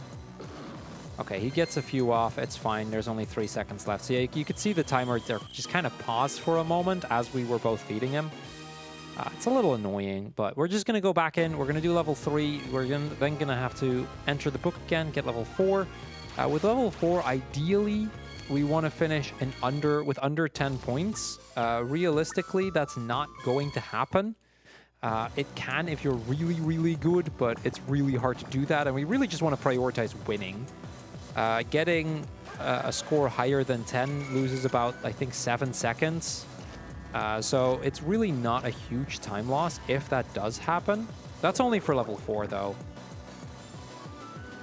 So we're going to do the same strategy here. We're going to just feed him a little bit at the start. We're going to try to prevent the others from scoring as much as we can by just kind of knocking them to the edge. We're going to get another 3 fish. I like having a score of at least or a lead of at least 3 full catches because it's kind of hard for the others to quickly get that. Okay, so we have a full 2 lead now, 2 and a little bit actually. Okay, that should hope. Okay, Crrool got one as well. That's fine.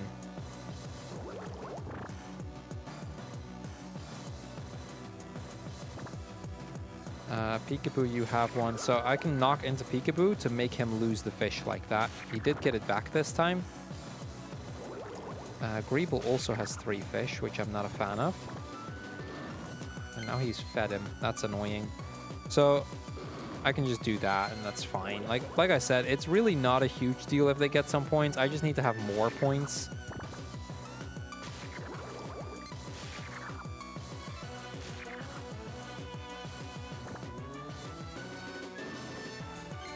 Okay, Crrool got 1 point. That's fine. We still have more than enough of a lead. There's only 20 seconds left. They don't have much going for them. We should have the win here. And then we're going to go back in here again. We're going to get one more round done. But this time, battle 4. Oh, I didn't mean to feed that, but okay. That's it. That's it. Cool. Level 3 done. Like I said, level 4, if we score more than 10 points, we get a useless reward, which loses about 7 seconds. But honestly, if we do, it's not the hugest deal. First, we get this little story. This one is to unlock a core shell behind the boss here, which we're actually going to have to pick up before I do the boss fight.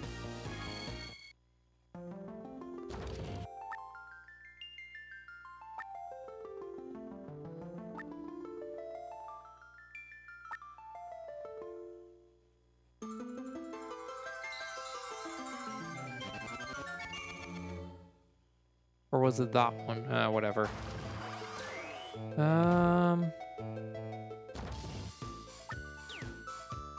Okay. That's actually a different one, but either way, it's the same story. We need to do level 4.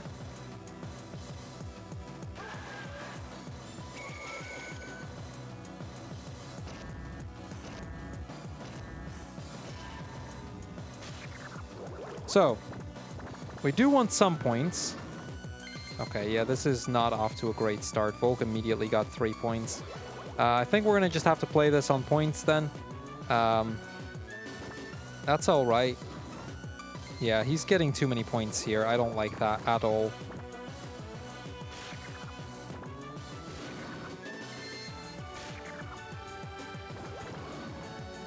We're going to just play this on points, I think. Trying to gather as many as possible. Because Volk is being too strong. And I don't like it when that happens. It's a little annoying because it means I'm going to have to play on points rather than try and just beat them by knocking them out quick.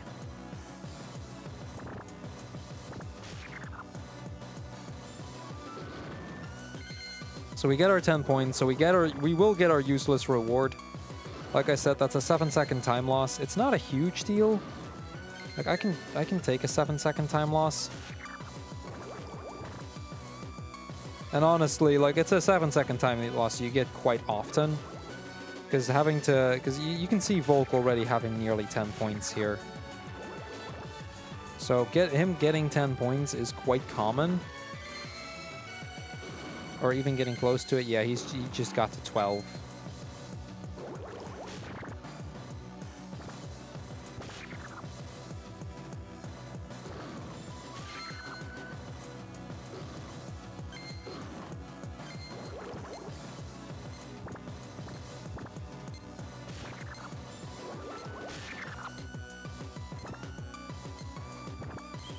Okay, there we go. We didn't win with less than 10 points, but we won. So that's a big deal. That's good.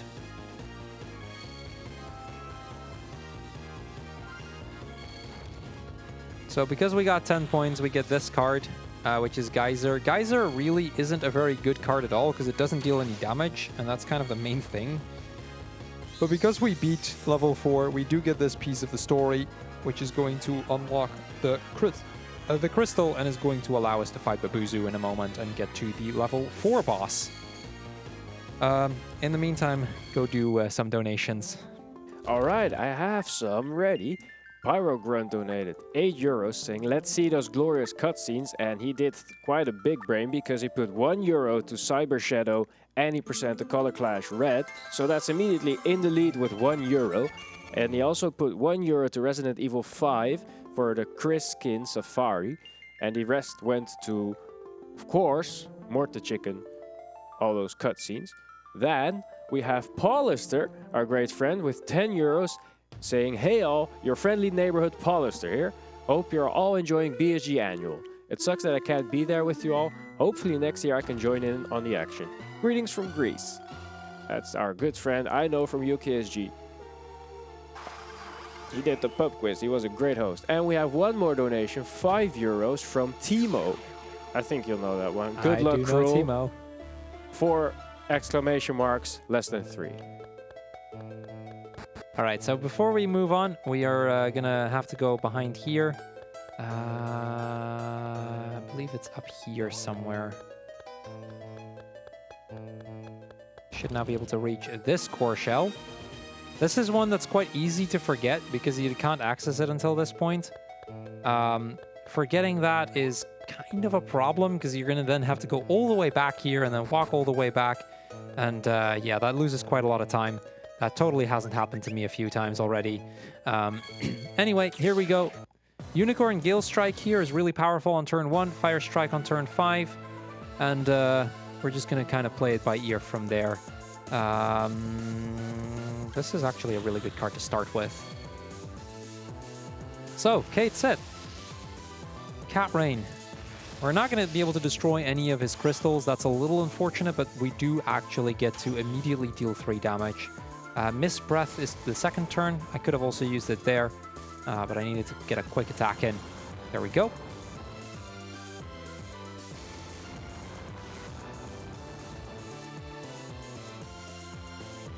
All right, he's going to go for Mist Breath here, which means I'm going to try to block that, and I can do that by using Slow Spell.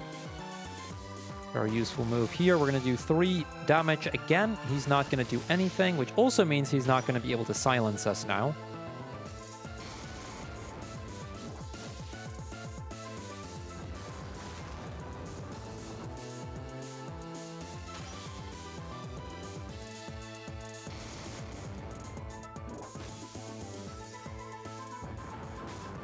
There we go. That's Adamantoise's Slow Spell. This time we are going to go for Undying Spirit. He's going to have a guard on both yellow and blue, which is what most of my attacks were, but we are going to have an attack on red, so he's not going to be able to do anything at all here. We're also going to get the opportunity to heal, but really we only heal 0 here. It's probably worth pointing out at this point that Babuzu now has 25 total HP. He is getting stronger every time we fight him, and he's actually got more health now than he does, than we do, really. We're going to do this. I can't actually attack again with blue on the next turn, which is a little unfortunate, but we weren't going to get that opportunity for a fair few turns. So he's going to do quite a bit of damage here because he's going to deal 6 damage. Overhead Smash deals double damage if his HP is less than my HP, which it is. So that's going to deal 6. That's quite a lot of damage, but it is what it is. I don't have any good attacks here, honestly, which is really unfortunate. We're gonna take some damage here. There's not much I can do. Seeing if there were any opportunities, but Miraculous Shell is going to be triggered here. We don't have an attack on red. This is where we have one fire move with Phoenix that would now deal 6 damage to him, which would be very powerful, but we don't get to use it here. Okay, he's going to attack on blue, so I think I'm going to do this. Megaphone. This also gets me a protect, which means next turn, if he gets an attack off, it would only deal 1 damage. He is going to destroy my green CP in the process, which is a little annoying, but he would only get 1 HP of damage in, so it's not as bad if next turn I have to take a hit. Okay, let's see what we get, though. We draw Iron Giant Fist. That's actually perfect, because that means I can just do this. And we deal 4 damage to him. He's going to deal 0 damage to us. Okay, Scorched Earth. Like I said, he would destroy 3 of my green crystals. We only have 1, so he would just destroy the 1. He's down to 6 HP now. If we had been able to get the Phoenix Fire Strike earlier, we would have now won the fight. Unfortunately, we did not. I think ideally I would draw Bahamut, I think. I have enough actually to do this. Okay, this is actually probably better than what I had in mind. We are now going to defend. I have enough crystals in my crystal pouch to be able to have the effect play. So we're going to deal 5 damage to him. He's going to be down to just 1. Next turn, we attack on either yellow or blue. We're always going to attack first, and then we win the fight. So that is a decent Babuzu fight, honestly. Okay, there we go. We deal 5 damage. He's going to be slowed. And now I just need to attack on yellow or blue, which, you know, we have Quick Stomp, so we can do that. All right, that's going to be the end of Chapter 4, which means we only have 2 chapters left. We have Chapter 5, where we're going to get the last crystal, and we have Chapter 6, which is a really short chapter anyway. So, yeah, as we finish up Chapter 5, you want to say anything? Yes, I sadly have a little bit of sad news. There's a run that's going to be cut, which is Pokemon Snap, which was planned for this evening. That one will not continue, but that means that we need more content. So donate for the all cutscenes in more any percent.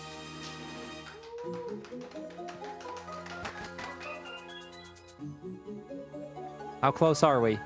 Out of curiosity. I believe 66 euros, but on the way to that, we only need 50 euros to beat or to meet BSG Annual 2020's goal total of the quadruple threes. All right, so we have 3 of the 4 crystals now. We got all of the core shells, which means we can now go to the Technolith. The Technolith is the area where the last crystal is going to be the Lightning Crystal. Sid mentions that he needs 3 core shells for us to do that. We're going to hand him one of the biggest he's ever seen. And then we hand 2 smaller ones, and that'll be just enough fuel for us to get to the Technolith and back. That's not a problem. So, it's time for us to head there. We're gonna have to just quickly go there. Really not that far away. Technolith, the last chapter here, the mini games here are probably among the most fun in the game. I really enjoy this last chapter. The boss is one of the harder ones in the game, unfortunately, but also the story bits here are they drag on a little bit, but the mini games are fun. So here we go. We're gonna make our way to the Technolith. There's a lot of lightning going around.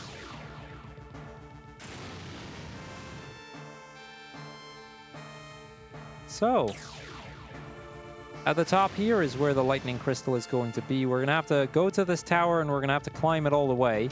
On the way, we're gonna have like weird visions and dreams related, and you know, these are basically, I think, they're caused by Babuzu, kind of putting us under a spell of sorts. That kind of makes sense. So, look what the cat dragged in. We got Peekaboo and Greeble. It's time for us to make our way to the tower.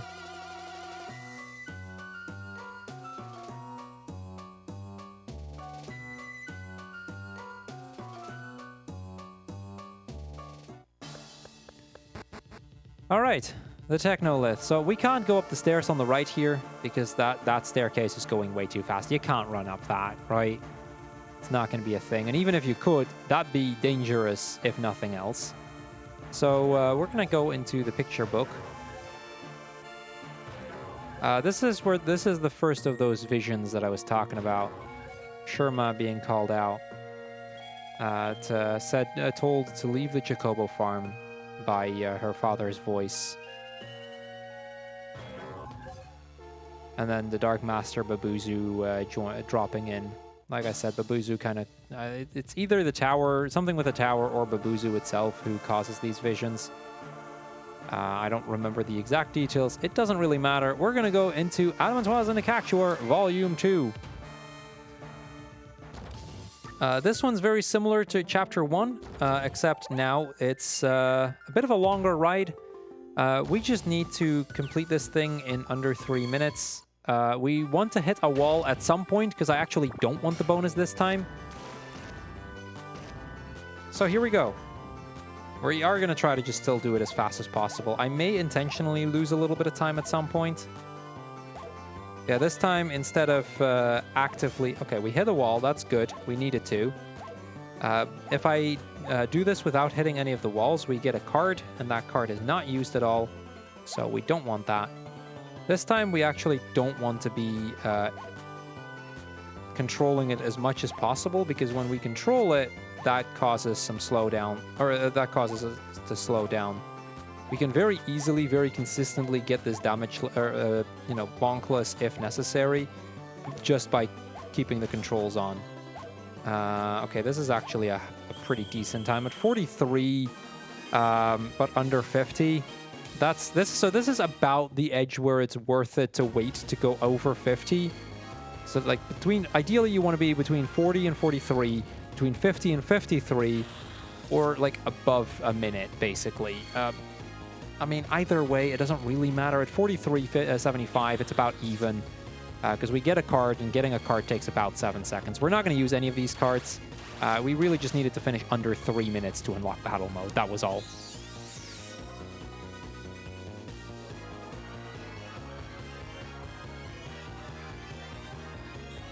So we get the next part of the story. Not quite the story part we need, but it's the story we're going to get. Prickly Pride. The tower here has 3 colored cards. The colored cards spell out a password that we need for a door later on. This is going to make the first one appear, the red card. There's also a yellow one and a blue one. But the thing about that is the password is the same every time, so we don't really care. We now just need to do battle modes 3 and 4, so we do need to do this 2 more times. Getting a little bit harder each time. It's a race. We just need to win. You know how this works. The level 3 really shouldn't be all that difficult. Doing this bonkless now is fine. Like, that doesn't matter, because the other rewards are really only exclusive to trial mode. Since we've already done, since we're not in trial mode anymore, I can't get the rewards for finishing under. Well, I mean, we already got the ones for under 50 seconds, but the reward for doing this without bonking, we can't get that here. We're not going to anyway, because doing this bonkless, while definitely not impossible, is quite hard if you also want to go fast at the same time. But yeah, there we go. It's an easy victory. So that gets us the second win here. A full or almost a second and a half faster than Crrool, so not a bad time at all. Slightly faster than the first time we did it. We get another Chocobo we save, Sweeney. So Sweeney is now going to show up on the farm. We don't really need to save him, but the story requires it, because this also unlocked Battle Mode 4, which we needed to in order to progress the story. So we just saved Sweeney, just because. Okay, one more time for this one. Battle Mode number 4. And once we finish Battle Mode 4, that'll be that.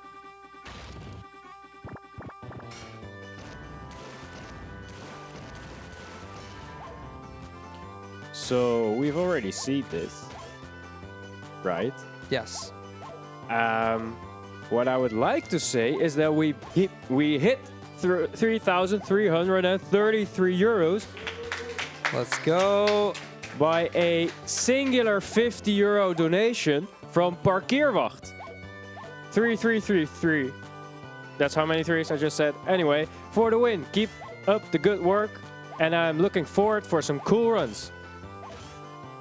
So that money is just a straight donation, not sent to an incentive. If you do still want to do that, notify me and I will change it, perhaps for some cutscenes.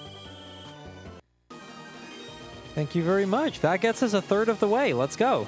And I think that means we beat Annual 2022, or 2020, didn't we? I don't know about the cents, but on the Omnibar it might show as hit. Let's check with tech that rhymes.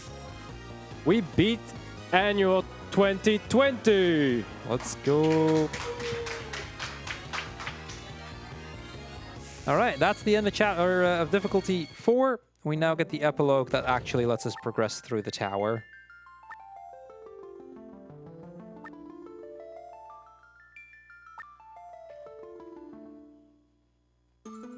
So yeah, basically this engine bit, it's gonna just get rained on, and that makes the stairs stop. And we can now progress. We can go to the next floor. So let's just do just that. This is a one-person elevator. The others can't actually be in there at the same time, so we're gonna go in here one at a time. Just go to the next one. We can already see one of the storybooks up there. We can't reach that. That is, I believe, the Three Little Piggies Volume 2. You can actually tell by the art at the front of the book. It is different for every kind of storybook, which is kind of cool. So yeah, now the vision is about some kind of war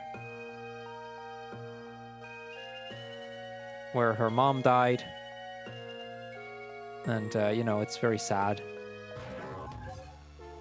And then the Dark Master Babuzu shows up. So basically it's like visions of memories, but then twisted into a dark way. Anyway, time for me to go into one of the most satisfying little mini games. This is going to be Mini Red Riding Hood Volume 1. This one is really satisfying to get right. It's a little, it's kind of another race in a way, but this time there's Ramu here, and he has all these electric things, and if you get hit, you get sent back to the last checkpoint. So it's kind of a time attack on that. It is possible to, if you do it really optimal, to get like in the low 20 seconds somewhere, so like a 22, 23. Generally, I aim for about 30 seconds. That is still more than fast enough for any rewards that we might want. Just gonna double check. Story time, let's go.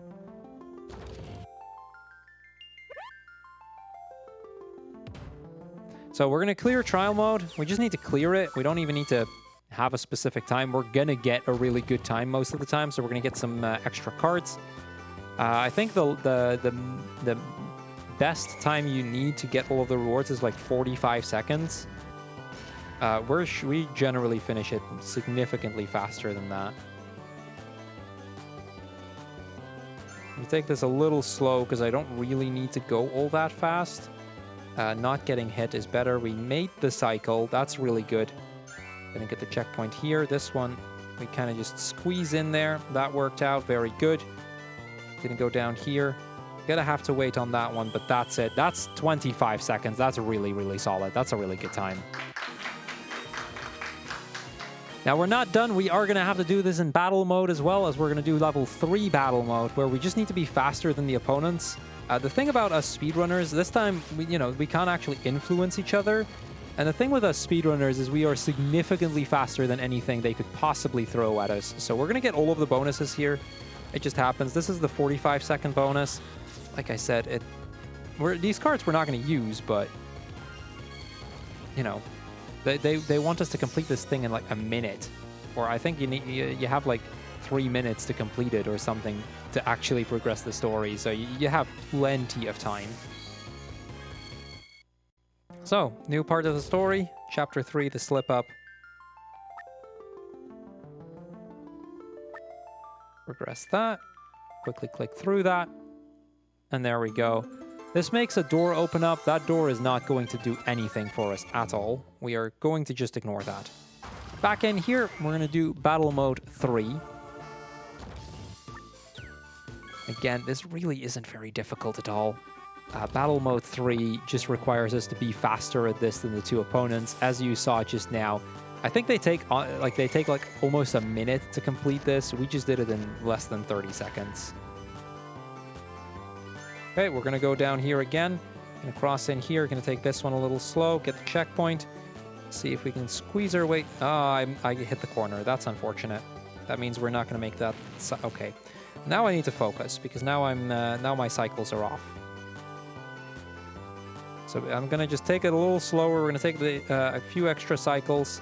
It's not the end of the world. We still have more than enough time. We just need to win. The rest is a little bit of a shame because it does lose us a few seconds, but it's not a big problem. That's annoying. The others are still not even close. They're like a full checkpoint behind, so... Okay, 44. That is still good enough to get the best possible reward in trial mode. That time would have still been fast enough. That's how much leeway you had, because that was not very good. I only had 0.08 seconds to spare. You know, easy win. Like I said, Peekaboo got it at 1:04, so we still had like 20 seconds left.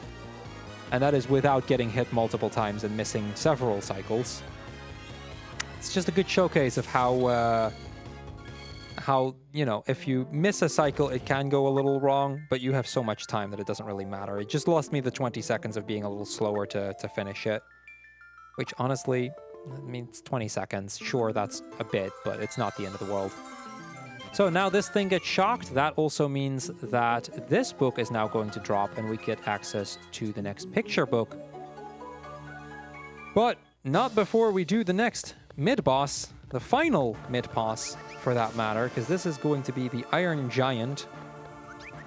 See, we're going to interact with the book, but we're going to get stopped here by the Iron Giant. Now, a few things about this fight. We need to guard yellow turn 1, otherwise it gets a protect up. On turn 6, Iron Giant can destroy some of my things, so that's a little annoying.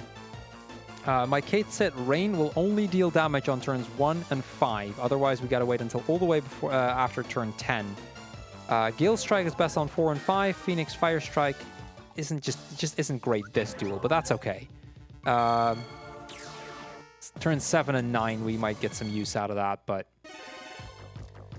in any case, let's see if we can defend on yellow. We can defend on yellow. Unfortunately, whichever defend I use, we aren't going to be dealing any damage, but it means that we at least can deal damage next turn, so that's really useful. Because otherwise he would have gotten the protect here. Miraculous Shell, I just don't have enough CP to work with here. He's going to get the Megaphone. It's going to get blocked. That's fine. Next turn, he's going to get Cactuar Poison Barb. Ideally, we would defend on green. But really, I just want to attack on anything else. He has a little more health than we do, so we do need to, on average, deal more. That's honestly not great. I think this deals... Yeah, this deals 3 damage now. He will deal 1 to me. So, Gale Strike deals 1 damage for every unmarked zone. It would have been quite good 2 turns from now, but I think on average, this still gets us the better outcome. He has 3 unmarked zones, so it will deal 6, divide by 2, so only 3 damage, but that's still 3. This Poison Barb is only going to get 1 damage in. Next turn, he's going to get the Tango up, the Fury Tango from Bomb. So I just need to attack on not green, honestly. Don't have enough for that just yet. I'm kind of stalling a little bit to try and get a certain attack in. Because that would deal 5 damage, but I don't know that I can, and I may have to just go for the defend on the next turn. Chilling Whisper here. He's going to deal 2 damage. The important part here is that if he attacks me again next turn, if that hit goes through, he will deal 6 damage. So that's a lot. So I need to defend that one way or another. That's because we're going to be burned here. So ideally, I want a red defend card. Okay, in that case, I'm going to have to give up this attack. That sucks. I really don't like doing that, but otherwise we're going to take 6 damage, and that's just a pain. So, in fact, because if his attack would have been less than 5 at this point, which I think is impossible, this attack could do up to 12 damage at once. We don't have a yellow CP, which is why I can't actually use it, which is really unfortunate. It does mean we get to use this one, but I think we're going to do Airstrike first. He's going to do a blue CP drain. That's not that big a deal because we don't use blue all that much. He's going to steal my blue crystal point. We're going to deal 5 damage, though. He's going to deal 2, so we're going to be about even at the end of this turn. We're going to have a slight advantage, finally. Next turn, he's going to do a green CP Crush, which means I'm going to get rid of all of my greens if I don't defend that. I don't know if I can defend that, but I think I have the card for it. Yes, we have Undying Spirit. Perfect. Undying Spirit is really solid here. Allows me to not take any damage. We're not going to heal, but it's allowing me to not take any damage. We're going to deal 3 damage, and we're not going to get rid of my green crystals, because we may just need those green crystals later on. Okay, I want to attack on blue or red on the next turn. I don't know that I have an attack on either of those. I know we have Spinning Needle, which doesn't do much here. We'll see. Blue or yellow. That's not great. I guess we're just going to have to take 3 damage. That's probably the worst cards I could have had. That is probably the worst thing that could have happened there, because he's going to get the Poison Cloud off, which is going to make green deal double damage next turn, which would make it deal 10 damage, which would bring me down to only 2. So we really don't want that. So I kind of need to do something against getting hit on green. That's awful. I don't have anything to defend on green either. Well, we're going to take 10 damage. We're going to be down to just 2. That could be a really big problem. If we do not have... If we need to take a hit again, we could lose this fight. I don't think I've lost this fight in a long time. But he's going to be down to just 7, so you know, there are options. We have the haste advantage, but this is going to deal 10. That hurts. This hurts a lot. Okay. EM field, what does that do? 1 per blue. Do I have any blues? I don't have any blues. But I think we still go for this. Flames of Rebirth. Okay, we are in a really bad position here. I'm just thinking of how I get through this. I need to defend on yellow next turn, and I don't think I have any yellow defense. Or we need to kill him on the next turn, which means dealing 4 damage on either red or green. And again, I don't think I have that. That could be a really big time loss. Please give me the good card. We only have... Oh, no, we have Kate Sid. We have Kate Sid. Okay, we got this. We got this. That was nerve-wracking. I thought I didn't have any defense on yellow, but I have 1 defend on yellow. That's going to deal 3 damage. We only have to deal 1 on the next turn, and then we win. That is probably the closest I've ever had that fight. Whew, okay. We got the defend here. Thank goodness, because even with half damage, he would have killed on this turn.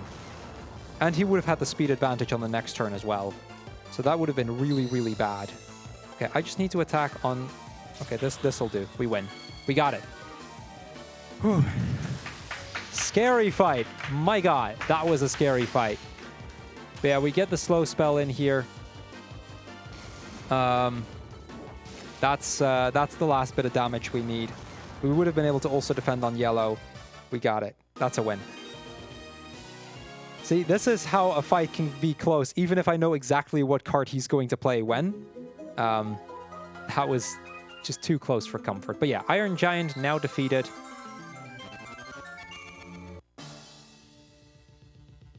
We are gonna... Or he's just gonna get knocked out. We get a card just like before.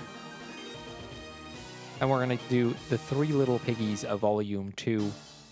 3 Little Piggies Volume 2 is quite a fun one, actually. I really enjoy that one. It can be a really fast one. We do have to do it 3 times. We have to do battle modes 1, 3, and 4. First, the story time, which we're just going to cancel out of.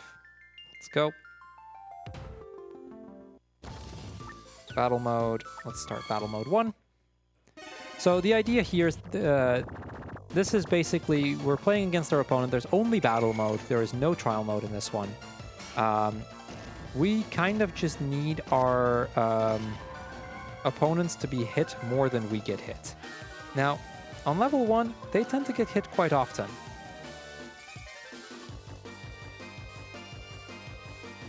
I do need you to get hit, Minister Jailbird. He's already being chased by the Tonberries, but... The Tonberries in this game are really fast. It's a thing. Okay, so now they're chasing me, which is fine, because what I'm going to try to do is I'm going to try to lure them to the Jailbird and then take the hit, let the Jailbird take the hit. Okay. There we go, that's the second life gone. He's already close there. So, now we just need it to be hit one more time. Didn't want them chasing me. That's not what I tried to do there. And there we go. That's level 1.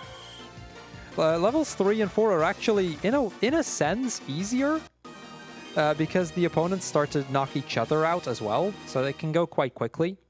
But yeah, that's the first one. Battle mode 1 complete. We didn't take any hits. That's nice. This just unlocked levels 2 and 3. We're going to immediately go to level 3. Level 3... So the difference in this level is if one of our opponent's lives goes to 0, they actually turn into a mini Tonberry as well. So if they go to if their lives go to 0, we actually have an extra Tonberry we need to deal with, which can both be a disadvantage and really, really useful in many ways, because it also means that our opponents are going to... oh, that's getting a little too close. It also means that, you know, there's a third Tonberry, which can kill our opponents just like they can kill us. I'm going to just kind of leave that one there. Okay, so Peekaboo is now a Tonberry as well. Crrool is still got 1 life left.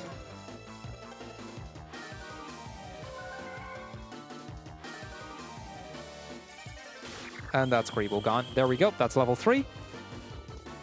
Now we're going to get a bunch of rewards, and then we are going to get to level 4, the last one we need to do for this one. Probably worth noting that after this, there is only 1 more storybook. So we are actually getting quite close to the end of the storybooks. Then we have the final card battle, the Buzu 4, and then we can go into the final chapter. The final chapter takes a couple of minutes. It's like 10 minutes or something. So we are doing quite good. First, we get the epilogue here, chapter 1. Bunch of story, we don't care, moving on. And that makes this bush burn away, and that gets us the last card that we need. So we now have access to the red, the blue, and the yellow cards, which we need to unlock the elevator later. Except we already know the password. Because it's always 62, 20, 39. I said 39, not 69. Sorry, I heard somebody behind me say nice. Anyway, this one kind of works the same as level 3, except now there's just another Chocobo to add to the list. So I'm going to just let them fight it out amongst themselves for a little while. That tends to do quite well. Okay, that's all of them having lost 1 life. Like, for me, it's just kind of wait in the corner and don't get hit. That's really all there is to it, because the Tonberries kind of just take care of it from there, and they kind of knock themselves out. This is why I said, you know, this difficulty level really isn't all that hard. I mean, they can start chasing me, which is annoying when that happens. But, you know, I just need to shake them off and then have them fight each other again. Okay, the Tonberries being behind there is actually kind of a pain. Okay, so one of them successfully shaken off. Okay, so Crrool is gone. Out of lives.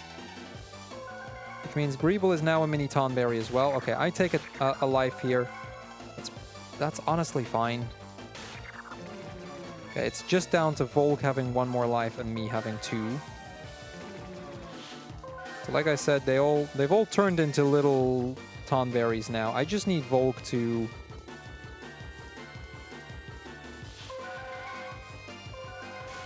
I just need Volk to be hit. As soon as Volk takes a hit, that's it. And there we go. That's it. All right. That was the before last book. We have 1 more to go. Mini Red Riding Hood Volume 2. Which we're also going to have to do 3 times. And then it's on to the last few bits. So yeah, we unlock level 5. We don't care. What we care about is this part of the story, as it opens up a bridge on the floor above us to be able to go to the top of the tower.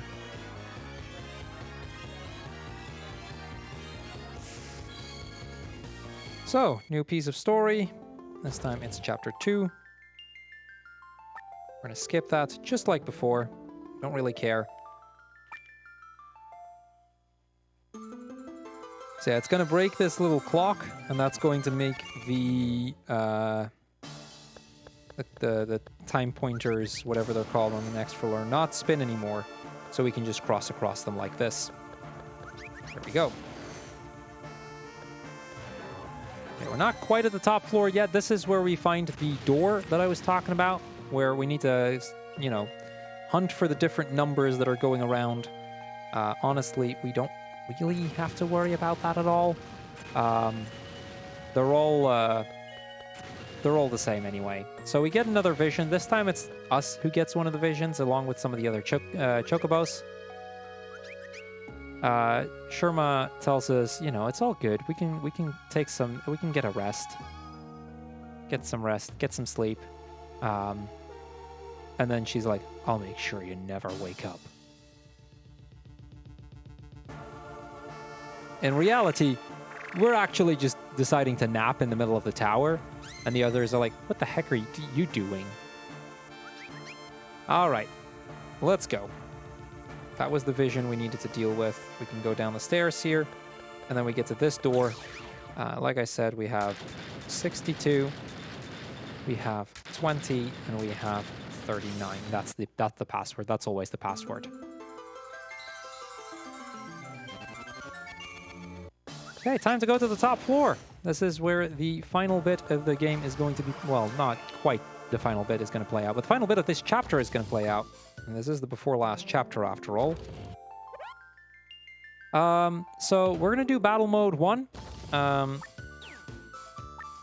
going to then do battle mode 2. And battle mode 2, I actually want to try not to get hit. After that, we're going to do battle mode 3. And that gets us everything we need. We then do a deck edit, go for the last boss fight we need to deal with. In the meantime, the way this mini game plays is Ramu is going to shock things. We each have 3 lives. We can't get hit too often. I'm going to try to get the other guy knocked in there. In the meantime, feel free to read out a donation. Yes, another donation. So we hit the BSG Annual 2020, but we are still 61 euros away from Morta Chicken with a donation from Casito, 5 euros. Tech want to see more content.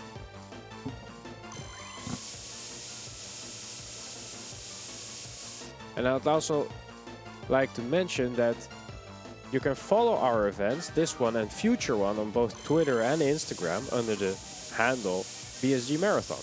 Get a behind-the-scene look of the event and stay up to date with the latest news on our marathons, events and more. We are also in the process of uploading all VODs, even from some older marathons, to the YouTube channel at youtube.com/BSGMarathon. All right, thank you. So that was round 1. I wasn't really too cooperative for this one, but that's all right. So like I said, for round number 2, my main goal is going to be go through it without getting hit. If we get hit, we do not get a card called Remove Thundercloud. And Thundercloud is actually a really useful card, which we're going to take over Miraculous Shell, which really isn't as useful anymore after this. So we just get a card upgrade that's actually good for once if we do this damageless. But they need to lose all 9 of their lives without me losing any. And that actually got me way too close to losing a life. Yeah, they're kind of pushing that thing in the corner, but please, somebody run into that. Thank you. The jailbirds have a tendency of just kind of running in there. So usually I don't have to go out of my way to try and push them in there, which I kind of don't want to do. Because as I'm pushing them in there, there's a really significant chance that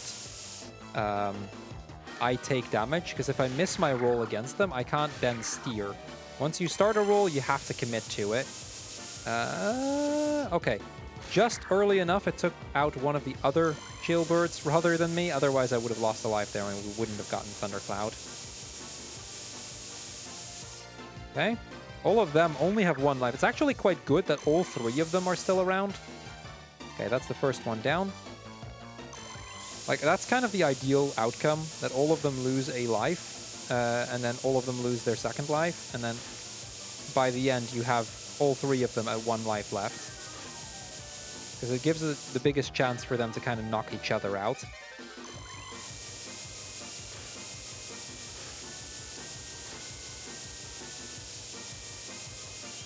Okay, there we go. We didn't take any damage, so we are going to get Thundercloud here.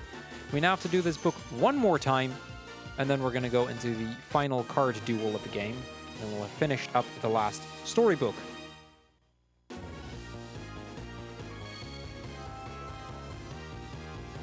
So there we go.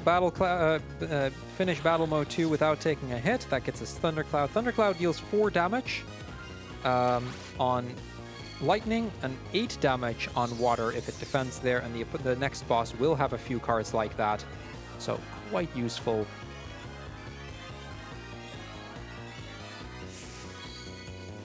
We get the next bit of story. This is the part of the story we don't really need, but it is what it is.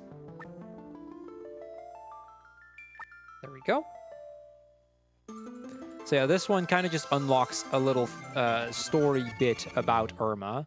If you go to Irma's house, once you have access to that, because currently we don't, you can kind of read up on her backstory, read her diaries, and kind of understand where she's coming from.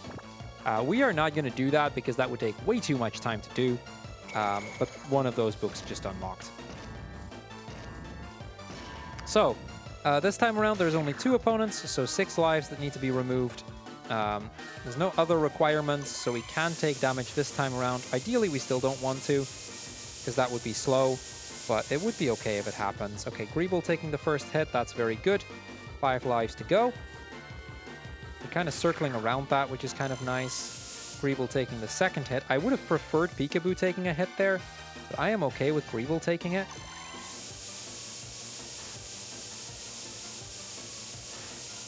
Okay, there we go. We've managed to force a hit on Peekaboo. Again, I kind of want to keep both of them alive for as long as possible, or for as long as it's useful, so that both of them can knock each other in there. Crrool just went down, though. It's just me and Peekaboo left. Peekaboo on 2 lives, me on 3.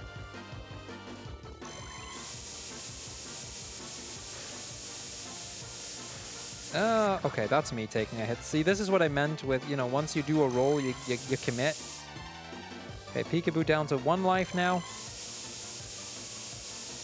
Okay, there we go. And that's a win. That is the last storybook done. We now only have to deal with 1 more card duel and then the final boss fight. Well, 1 more card duel, a little bit of story, and then the final boss. So we are doing very well here. It's like I said, the final chapter is like 10 minutes, and we only have the final boss left, and then we can go into the last chapter. So we should be well under estimate as things are looking, at least. All right, we get the next chapter, Home Remedy, and this is the chapter that unlocks the last crystal, the lightning crystal, held by Ramu. We have now revived all 4 of the crystals, which now technically unlocks us having everything we need to fight Babuzu and, you know, restore balance and whatnot.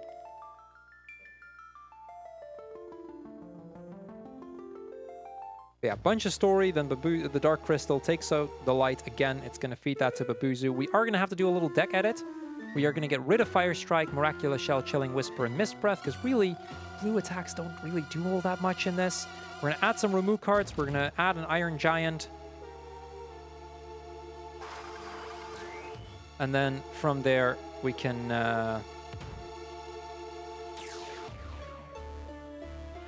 I mean, we kind of got this. So yeah, this is the final form of Babuzu. Here's going to be the deck edit. We now have 30 cards, so basically we have double the amount we need. We can technically make 2 decks. Fire Strike goes out. Adamantoise, Miraculous Shell goes out. Shiva, Chilling Whisper goes out. And Mist Dragon, Mist Breath goes out. We are going to add, remove all 3 of the cards we have. We are going to add Iron Giant, Overhead Smash. Confirm. Yes.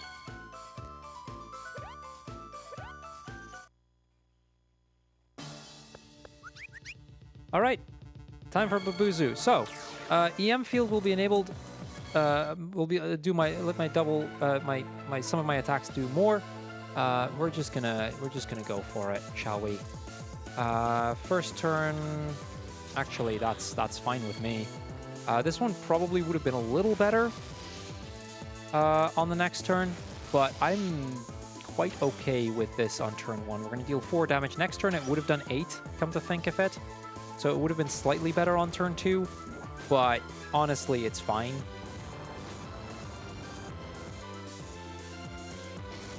It's the thing with having to try and make quick decisions. This Babuzu form has 30 health, so he has quite a lot. This is actually, Gale Strike here is really strong, so I'm quite happy to have drawn this. This will still do another 6 damage, because it deals 2 damage for every unmarked zone. He has 3 unmarked zones, so very, very solid here. It's going to immediately bring him down to 20 health. That's a really strong start to this duel. I do believe we have a great card coming up for the next turn as well to block the Chilling Whisper, because he's going to go for Chilling Whisper. Again, it's just an attack on blue. I'm going to go for Quick Stomp, I think. Actually, this might be better. We have so many good cards we can use. We're going to use this card, actually. Cat Rain. It is going to only destroy one of his crystals, but honestly, that's fine. But this way we block an attack coming in. This card wouldn't have been useful until 2 turns from now. It's just a good card now. We're going to deal with that. Not 100% sure. It might have been better to keep it a little longer, but we've committed now. We're going to do Flames of Rebirth, because he is going to go for a defending card, Shining Star, which is going to guard on both yellow and blue.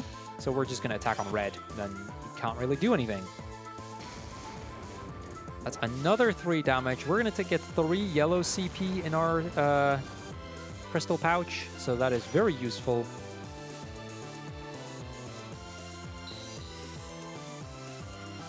Okay, he's going to attack on red. I think this is where we just go for Iron Giant. Block the attack. Very useful card here. We're going to deal another 4 damage. We are doing really well this fight. This is our first fight where I'm like, okay, this is going so well. Let's keep that up. We're 2/3 through the fight already, and we're only on turn 5. Okay, let's see what we get. He's going to try an attack on yellow. I really do need to block this, because he would do a lot there, but we have EM Field. And on turn 6, EM Field is quite good. So it's only going to do 2 damage. But he would have dealt 2 damage for every red and for every yellow in my CP, my crystal pouch. That would have been like over half of my health right away. So I needed to do this. I needed to block. Now he's going to go for Judgment Bolt on the next turn, which is an attack on yellow. The yellow attacks are doubled, so I have that option. So I can just be like, okay, let's go for Haste. This will still deal 4 damage because of my yellow attacks being doubled up. It wouldn't quite do the 8. He will be down to just 3 damage. So we are going to take out our first... Actually, no, he doesn't have enough yellow CP because we destroyed one earlier. So he can't even do anything back. I don't think I can deal 4 damage on the next turn. I am pretty sure we can deal 3. So yeah, he can't do anything. Actually, I think that's a win, right? No, we don't... Yeah, no, that is a win. That wins us the fight on turn 8. That's a really quick fight. So yeah, he's going to attack us on blue. We then defend and deal 5 damage, winning us the fight. That is the final fight, our final card duel fight that we have to go through. We now have one more chapter to do. That's the end of chapter 5. Satanic, I think this is probably your last opportunity to do some messages this run. Well, what shall I say? It's amazing we've hit 3,333. There are still some donation incentives open. The first one I would like to talk about is the Cyber Shadow any percent, the color clash, because red is in the lead because it has exactly €1 on it and the rest has 0. So if you want either blue, cyan, default, green, orange or pink to take the lead, donate at least €1.01. It's that easy. But of course, to top it all off, the most important incentive is of course more to chicken any percent to include all cutscenes. We're still €61 off of that, but I believe we can do it. So happening here, it turns out Babuzu is actually evil. Irma just learned. What a shock. He took the power of the Dark Crystal, which has absorbed all of the crystals, and kidnapped Irma, and is now in his strongest form. This gets us to the last chapter of the game, and also the shortest chapter of the game, tied maybe with Chapter 1. We are now going to have to go into the town square, where we can now fight the final boss of the game. So, just as a quick heads up for tech, we do the final boss. After we beat the final boss, we have a couple of cutscenes that we quickly mash through, and that's the end of the game. Time is as we fade into the credits. So yeah, there's this altar of light here at the town square for some reason now. The others can't actually get to it. This is basically a portal that connects our world to the world of darkness, and you know, none of the characters we have can actually enter this place, except we can. Because it turns out Chocobos are kind of the creatures that can fly between dimensions, something like that. There's something about that in the Final Fantasy lore. I don't know if that was from this Final Fantasy or one of many others. But yeah, Volg also decides to join because Volg isn't loyal to Babuzu, Volg is loyal to Irma. And the only reason they decided to help Babuzu... Hold on. Sorry. Had COVID a couple of weeks and the cough isn't entirely gone yet, and then talking for 3 hours kind of tends to do that. Anyway, last chapter. This time around, we do have to just skip through the prologue. There's a lot of story here. The Legend of the Crystals. And here we go. The final battle is going to be a really weirdly controlled air hockey game. The controls of this part absolutely suck. Sometimes you hit it to the opposing side, and then it decides, no, you actually did hit it, but you hit it to yourself, and then you damage yourself for no reason whatsoever. So we'll have to see how this happens. We'll have to see how we do. But yeah, this is the final boss of the game. You can see our lives at the bottom. You can see his life at the top. See, this is what I meant. Like, I've already taken a heart of damage, and I didn't even hit it to the opponent. We hit it to ourselves for whatever reason. This is what I meant with the controls just kind of suck. There's no real particular reason why that is the case. This game just decides, oh, you actually just hit it forward, or hit it backwards instead of forward. And then it can take a while, and you can take a lot of damage without it really being supposed to be the case. See, that's what I meant. I pushed it forward, but it decides, nope, you pushed it backwards. So that's just how it's going to be. And then you aim towards the opponent, and then sometimes you still just don't hit it. You can combo if you do this well, but because of the controls being as finicky as they are, sometimes your combos just, the game just decides, oh, you did a combo? What combo? And then it just doesn't do anything anymore, and you just waste a bunch of time that way.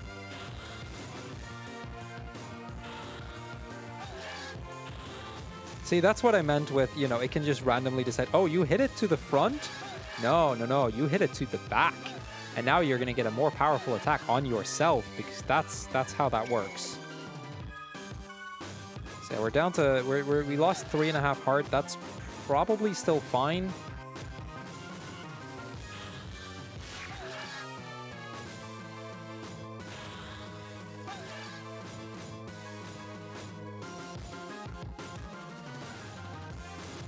So yeah, this is air hockey at its finest.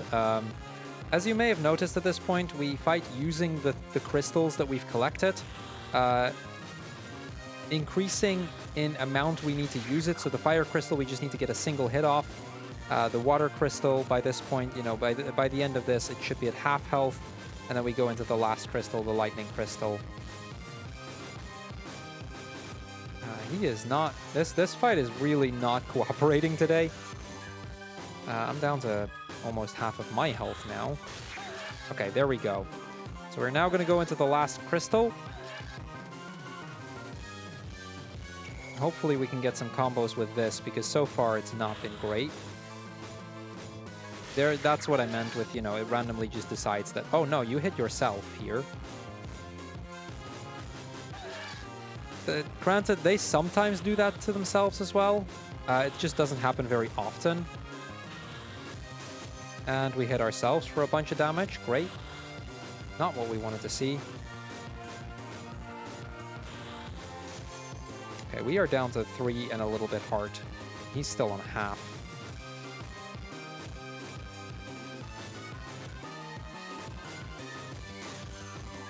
Come on. Can we actually hit this thing? Like, sometimes you just kind of clip through it for some reason. You might have already seen that happen quite a few times, where I just kind of clip through the crystal.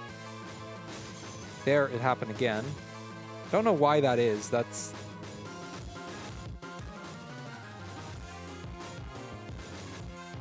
Come on. Okay, that's damage. Do that again.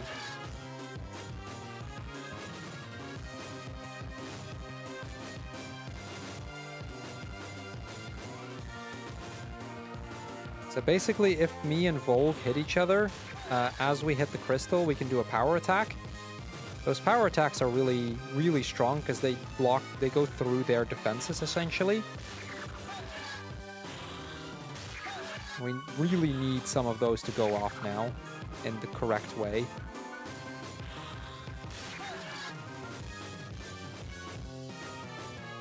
Okay, that's still fine. Okay, we lost another half heart. Come on.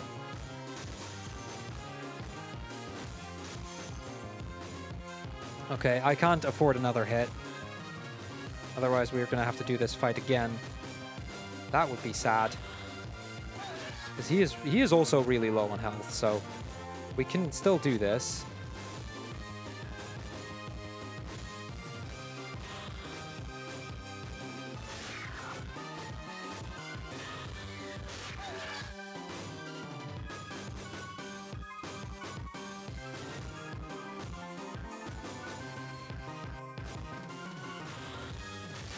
Okay, we got him.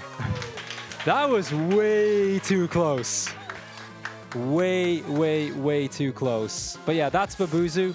That was the final boss. Like I said, the controls of this fight are just the worst. So, like I said, there will be a couple of quick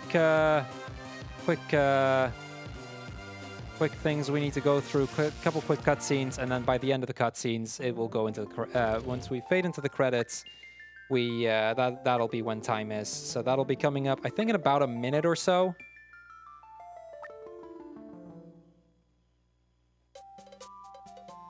So yeah, we've now beaten Babuzu, we've saved everyone, we've saved Irma, we've saved Volg helped us save Irma, sort of. All happy, time for story time again, but this time not having any books from Chroma because, let's be fair, that wasn't a great success. So yeah, Final Fantasy Fables, I hope you guys have been enjoying the run. It's a really fun little run, except for like some parts where the controls suck a little bit. But it is one of those weird Final Fantasy spin-offs that you don't really see very often, but really fun game. Don't run 100% though, 100% sucks. It's just the worst. It's a rage-inducing run, that's for sure. Anyway, that's time. This is, by the way, another micro game. Fun fact, if you press the O's, they will light up and make things happen. Anyway, that'll be it for me for now. I'm going to go back, give it back to the crew here and have fun with more runs. Thank you for that very tense few seconds on that boss fight. Oh my god. What a great run. Thank you very much. Next up, we will be having Recoiled and Firefox on Snipper Clips Cut It Out Together All-Stars Co-op. See you in a bit.